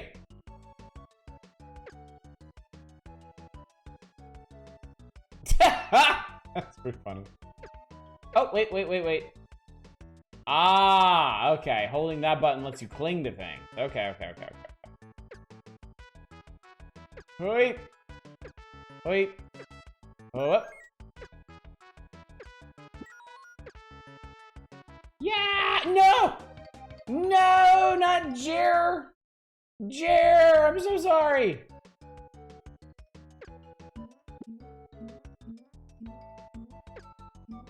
Did Jer, no! I'm not having an easy time sticking to the sides of things. Oh, I think I had to push up. No, it doesn't work! Fuck! Jesus Christ! Okay. Also spit out the balls and tag. You wouldn't happen to know what button that is, would you?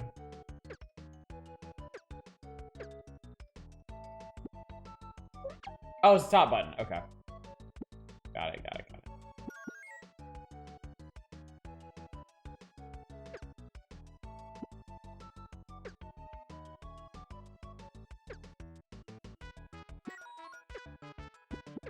Why him named Jerry Doe?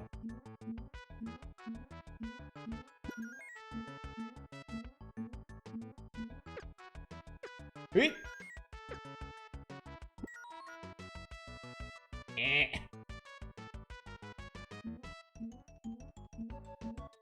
Because you're a jelly. Hold left and right on walls to cling and climb, apparently. I mean, I'm trying. Hey! Okay, well, we landed on this. Fish. Pushing up does nothing.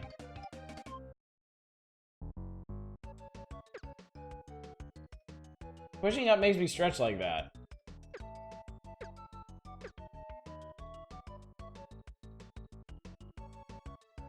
What in the fuck, man? L and R shoot. Oh my god.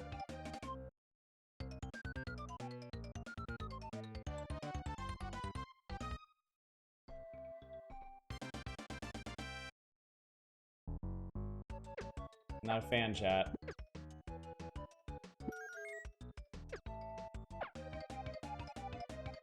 I just want to get back to the fucking part.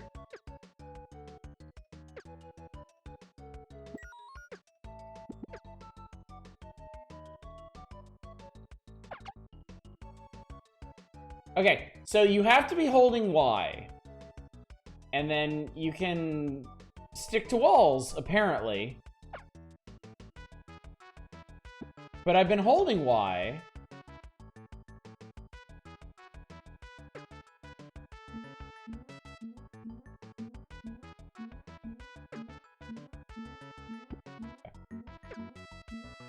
Okay. So now it works.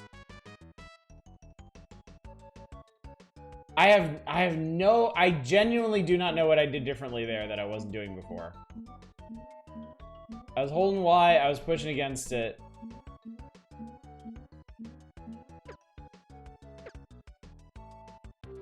Great. Go to town. Let's fucking just go to town.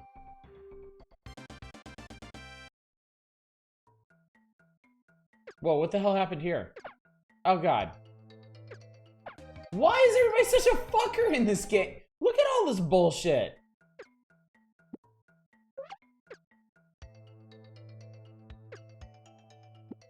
Why are the mice such assholes?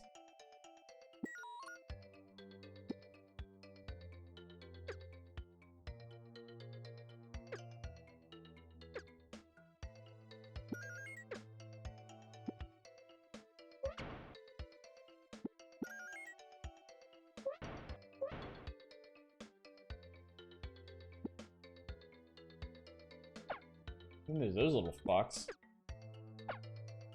Wait, what the shit? Oh no. Oh, come on. Don't make me fight a fucking bird.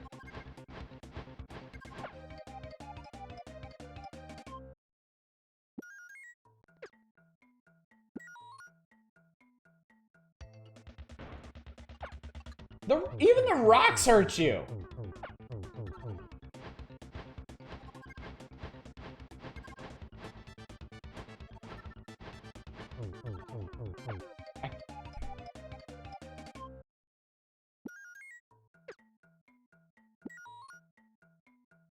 You stretch up, it's an attack too?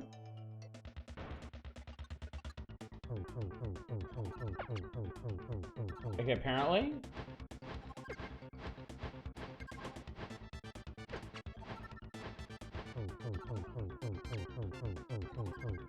Flattening out? Is it what?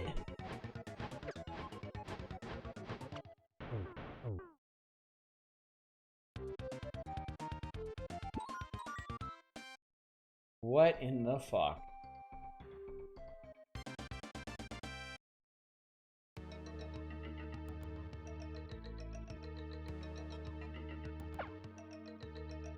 What is that and why does it hurt you?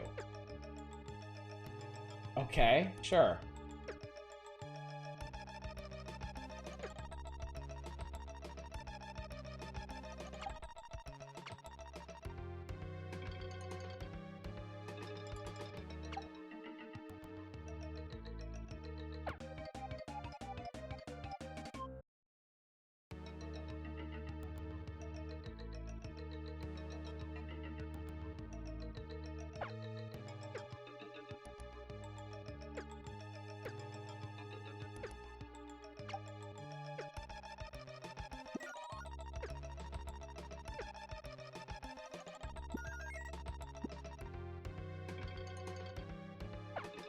What is this horse shit?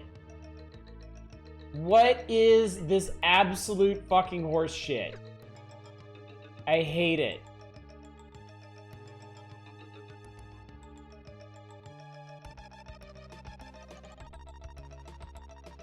No, it... Enough. We're done. We're done. We are so done. I'm so done with tonight. I am so done with this. Alright. Alright, magazine. You're going fucking away. Top 20. Mario and Toads and Mario and Mario and Cars and Fantasy and Mario and Metroid and Mario. Some kids, they did some things. Hey, it's that Parker Lewis dickhead. Look in the future of games and Packwatch. You can request this stuff. I ain't gonna play it until it shows up, though. WWF Super Wrestling Manias. The Addams Family is coming up very soon. The Duel Test Drive 2. They say Gargoyles... Oh, this is Gargoyles Quest. That's right. Gargoyles Quest on the NES is still coming. That's right. Street Fighter 2. I love Magic Sword. I am a big Magic Sword fan. I will definitely play that. World Wildlife Foundation Super WrestleMania. Remember a cool open world test drive game?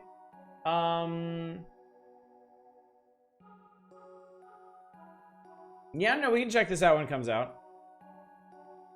CES Special Report. Oh, Jesus Christ. Can I parse this? Big news from Nintendo was the announcement of a CD-ROM for the Super NES. Wow, I bet that's going to be a really cool add-on. Scheduled for release next January. Nintendo showcased Link to the Past, Super Scope 6, Super Play Action Football. Capcom booth, we test out Street Fighter 2 for the NES, Darkwing Duck. Konami Ultra has Contra 3 The Alien Invasion. TMNT 4, Turtles in Time. Batman The Return. Oh boy. Acclaim, LJN, Bart's Nightmare for the Super NES. Also for the Super NES, Spider-Man and the Uncanny X-Men. Sunsoft. Oh, Death Valley Rally is not a good game, but an interesting game. Tasmania, Superman, Batman Return of the Joker, Blaster Master 2 for the Super NES? Really? Lemmings will also be coming to the NES, thank God. Data East has Ultra Bots, Amazing Tennis from Absolute. American Sammy, Might and Magic. Might and Magic for the NES, Might and Magic 2 for the Super NES. FCI was showing its RPG lineup. Ultima 6, The False Prophet. NES Dragon Strike. Dragon Strike? Big news from Jaleco. They're working with LucasArts on a young indie game based on the TV series. Y'all remember the Young Indiana Jones Chronicles? High Tech is working with Major License. Super NES Hunt for October. I don't think that happened. Very early Super Battletoads game was shown by Tradewest. Rare Development Team. Software Toolworks. Announced Space Flight Simulator. Wing Commander was on its way. Maxis, the creators of SimCity. We're showing off Sim Earth. Hit PC game Railroad Tycoon from Microprose. Turrican 2 for all 3 systems is a big project at Accolade along with the Duel. Test Drive 2. 5 Super NES basketball games. HAL's NCAA Basketball. Unique Mode 7 graphic effects. Electronic Arts showed a solid Bulls versus Lakers. Everyone was talking about their upcoming PC game, Michael Jordan's Flight Simulator? Michael Jordan's Flight Simulator? Michael Jordan's Flight Simulator? Oh, yeah, I guess this is an actual picture of George and Rob. Interesting. That Indy being an old bastard and then in flashbacks to when he was nicer? Yeah. Kind of a really different course, yeah. Most talked about game was a CD-ROM ghost story called Guest from Virgin Games. Well, most talked about people at CES were probably the guys at Bulletproof Software, who wore bright yellow pants with happy face designs to promote Super Faceball. One of the best 2-player games we saw. Ocean was busy with several development projects. Radio Flyer, based on the upcoming movie, and Joe versus the Wall and Pushover, 2 unique puzzlers. Biggest surprise was Wings from Namco, the World War I flight simulator. Oh, my dad played this on PC. Nosferatu and F1 ROC for the Super NES Rosetta didn't surprise us. Out of This World from Interplay, Family Dog from THQ, and that's a wrap. Mean Michael Jordan in flight? No idea. No idea. So, coming up for the NES, Avengers, Bioforce Ape is still on there, Contra Force, Cyberball, Empire Strikes Back, Gargoyles Quest, Hammer and Harry, Might and Magic, Rocky, Toki, Toxic Crusaders, TNC 2, Euphoria, Uncharted Waters, Wizards and Warriors 3, and Yoshi. Super NES has the Duel, Test Drive 2, F1 ROC, Magic Sword, Nolan Ryan's Baseball, PGA Tour Golf, The Rocketeers, still waiting in the wings, RPM Racing, Smash TV, Street Fighter 2, Super Battle Tank, Super Contra 4, Super Contra 4. Whatever that is. Super Play Action Football, TMNT 4, and WWF Super WrestleMania. Out of This World bet stunned people back in the day. It did. It was talked about quite a bit. On Game Boy, High Stakes, Ariel, parentheses, The Little Mermaid, Lunar Chase, Mousetrap Hotel, Nail and Scale, Star Trek, Top Gun, Guts and Glory, Turn and Burn, and more Yoshi. Yoshi. All right, and that's gonna do it. So, what the fuck, man? Next issue, The Addams Family. We'll finally get to check out The Addams Family on Super Nintendo. We're gonna have to revisit Captain America: The Adventures because I know you're gonna make me do that. Star Trek. Apparently, it didn't show up in the magazine yet, but it's gonna show up again. And WWF Super WrestleMania. So. Did you play this other one, Heart of Darkness? I did not, no. This is an interesting one over here. Check this out. What's the score? Players poll questionnaire results. Rubicia, thank you for the follow. How do you like the new comic sections? 59% said they were great. I can't wait for more next month. 23.4% said I like them. 13.3% said they were all right, but I'd prefer not having them. 4%, absolutely miserable fuckheads, said that you didn't like them at all. What do you think about having advertisements in Nintendo Power? 58.1% said they're all right if limited to a few pages. 26% said I really like them and think you should have more pages of ads, obviously. 15% said I don't like them. Overall, how do you like the new Nintendo Power? 76.8% said I think it's great. 11% said it's okay, I didn't really notice much difference. And another 11% said, fuck you, I hate it, bring back my old NP. To summarize, readers really like the changes in Nintendo Power, including the addition of The Legend of Zelda and Super Mario Bros. Comics. Readers also thought it'd be okay to run advertisements if they were limited to a few pages.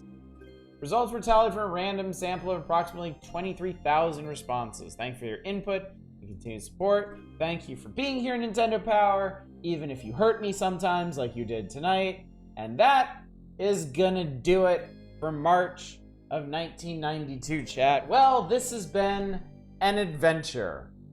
A particularly trying one. This magazine was unkind. Empire Strikes Back, Terminator 2, Nightshade, MC Kids, all struggles in their own right. Mega Man 2, Tiny Toon Adventures, High Stakes, not much better. At least we got a Night of Lemmings out of it. There was that, at least. Joe and Max sucked, we skipped Legend of Zelda, and then Now Playing was just...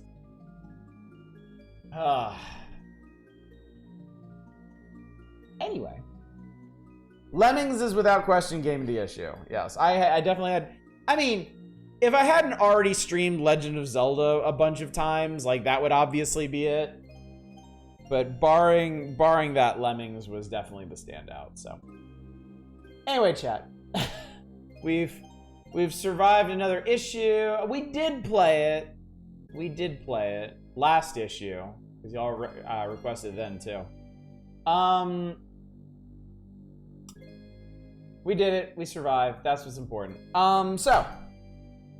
Streams coming up. I am off tomorrow night. No stream tomorrow night. Monday, back to XCOM Apocalypse. We should be finishing XCOM Apocalypse this coming week. Also on Monday. I'm gonna pick your brains. And not the way brain suckers do. We are gonna talk about why why XCOM Apocalypse has been so popular and what we should do after it. I'm hoping that there are some learnings to be had here, and I'm hoping we might be able to get a clear idea of what to do next from Monday or from the subsequent nights. But I've got a lot of questions.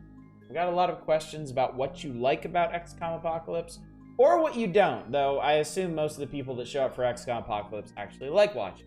So, but we're gonna have a full-throated and well-rounded discussion about that and see where we end up. So that's Monday, Tuesday, Wednesday, XCOM Apocalypse. On Thursday, we'll be starting the April 1992 issue, and we'll see what shows up. We'll see what'll be in there. Thursday and Saturday, we'll be working on that. Next Friday, I don't know. We'll see. I'll come up with something. As I tend to do. So, also tomorrow we're probably going to start talking about the September community night. There's that. All right, chat. That's going to do it. Let's find somebody to raid. And there goes my earbuds right on time. Alrighty.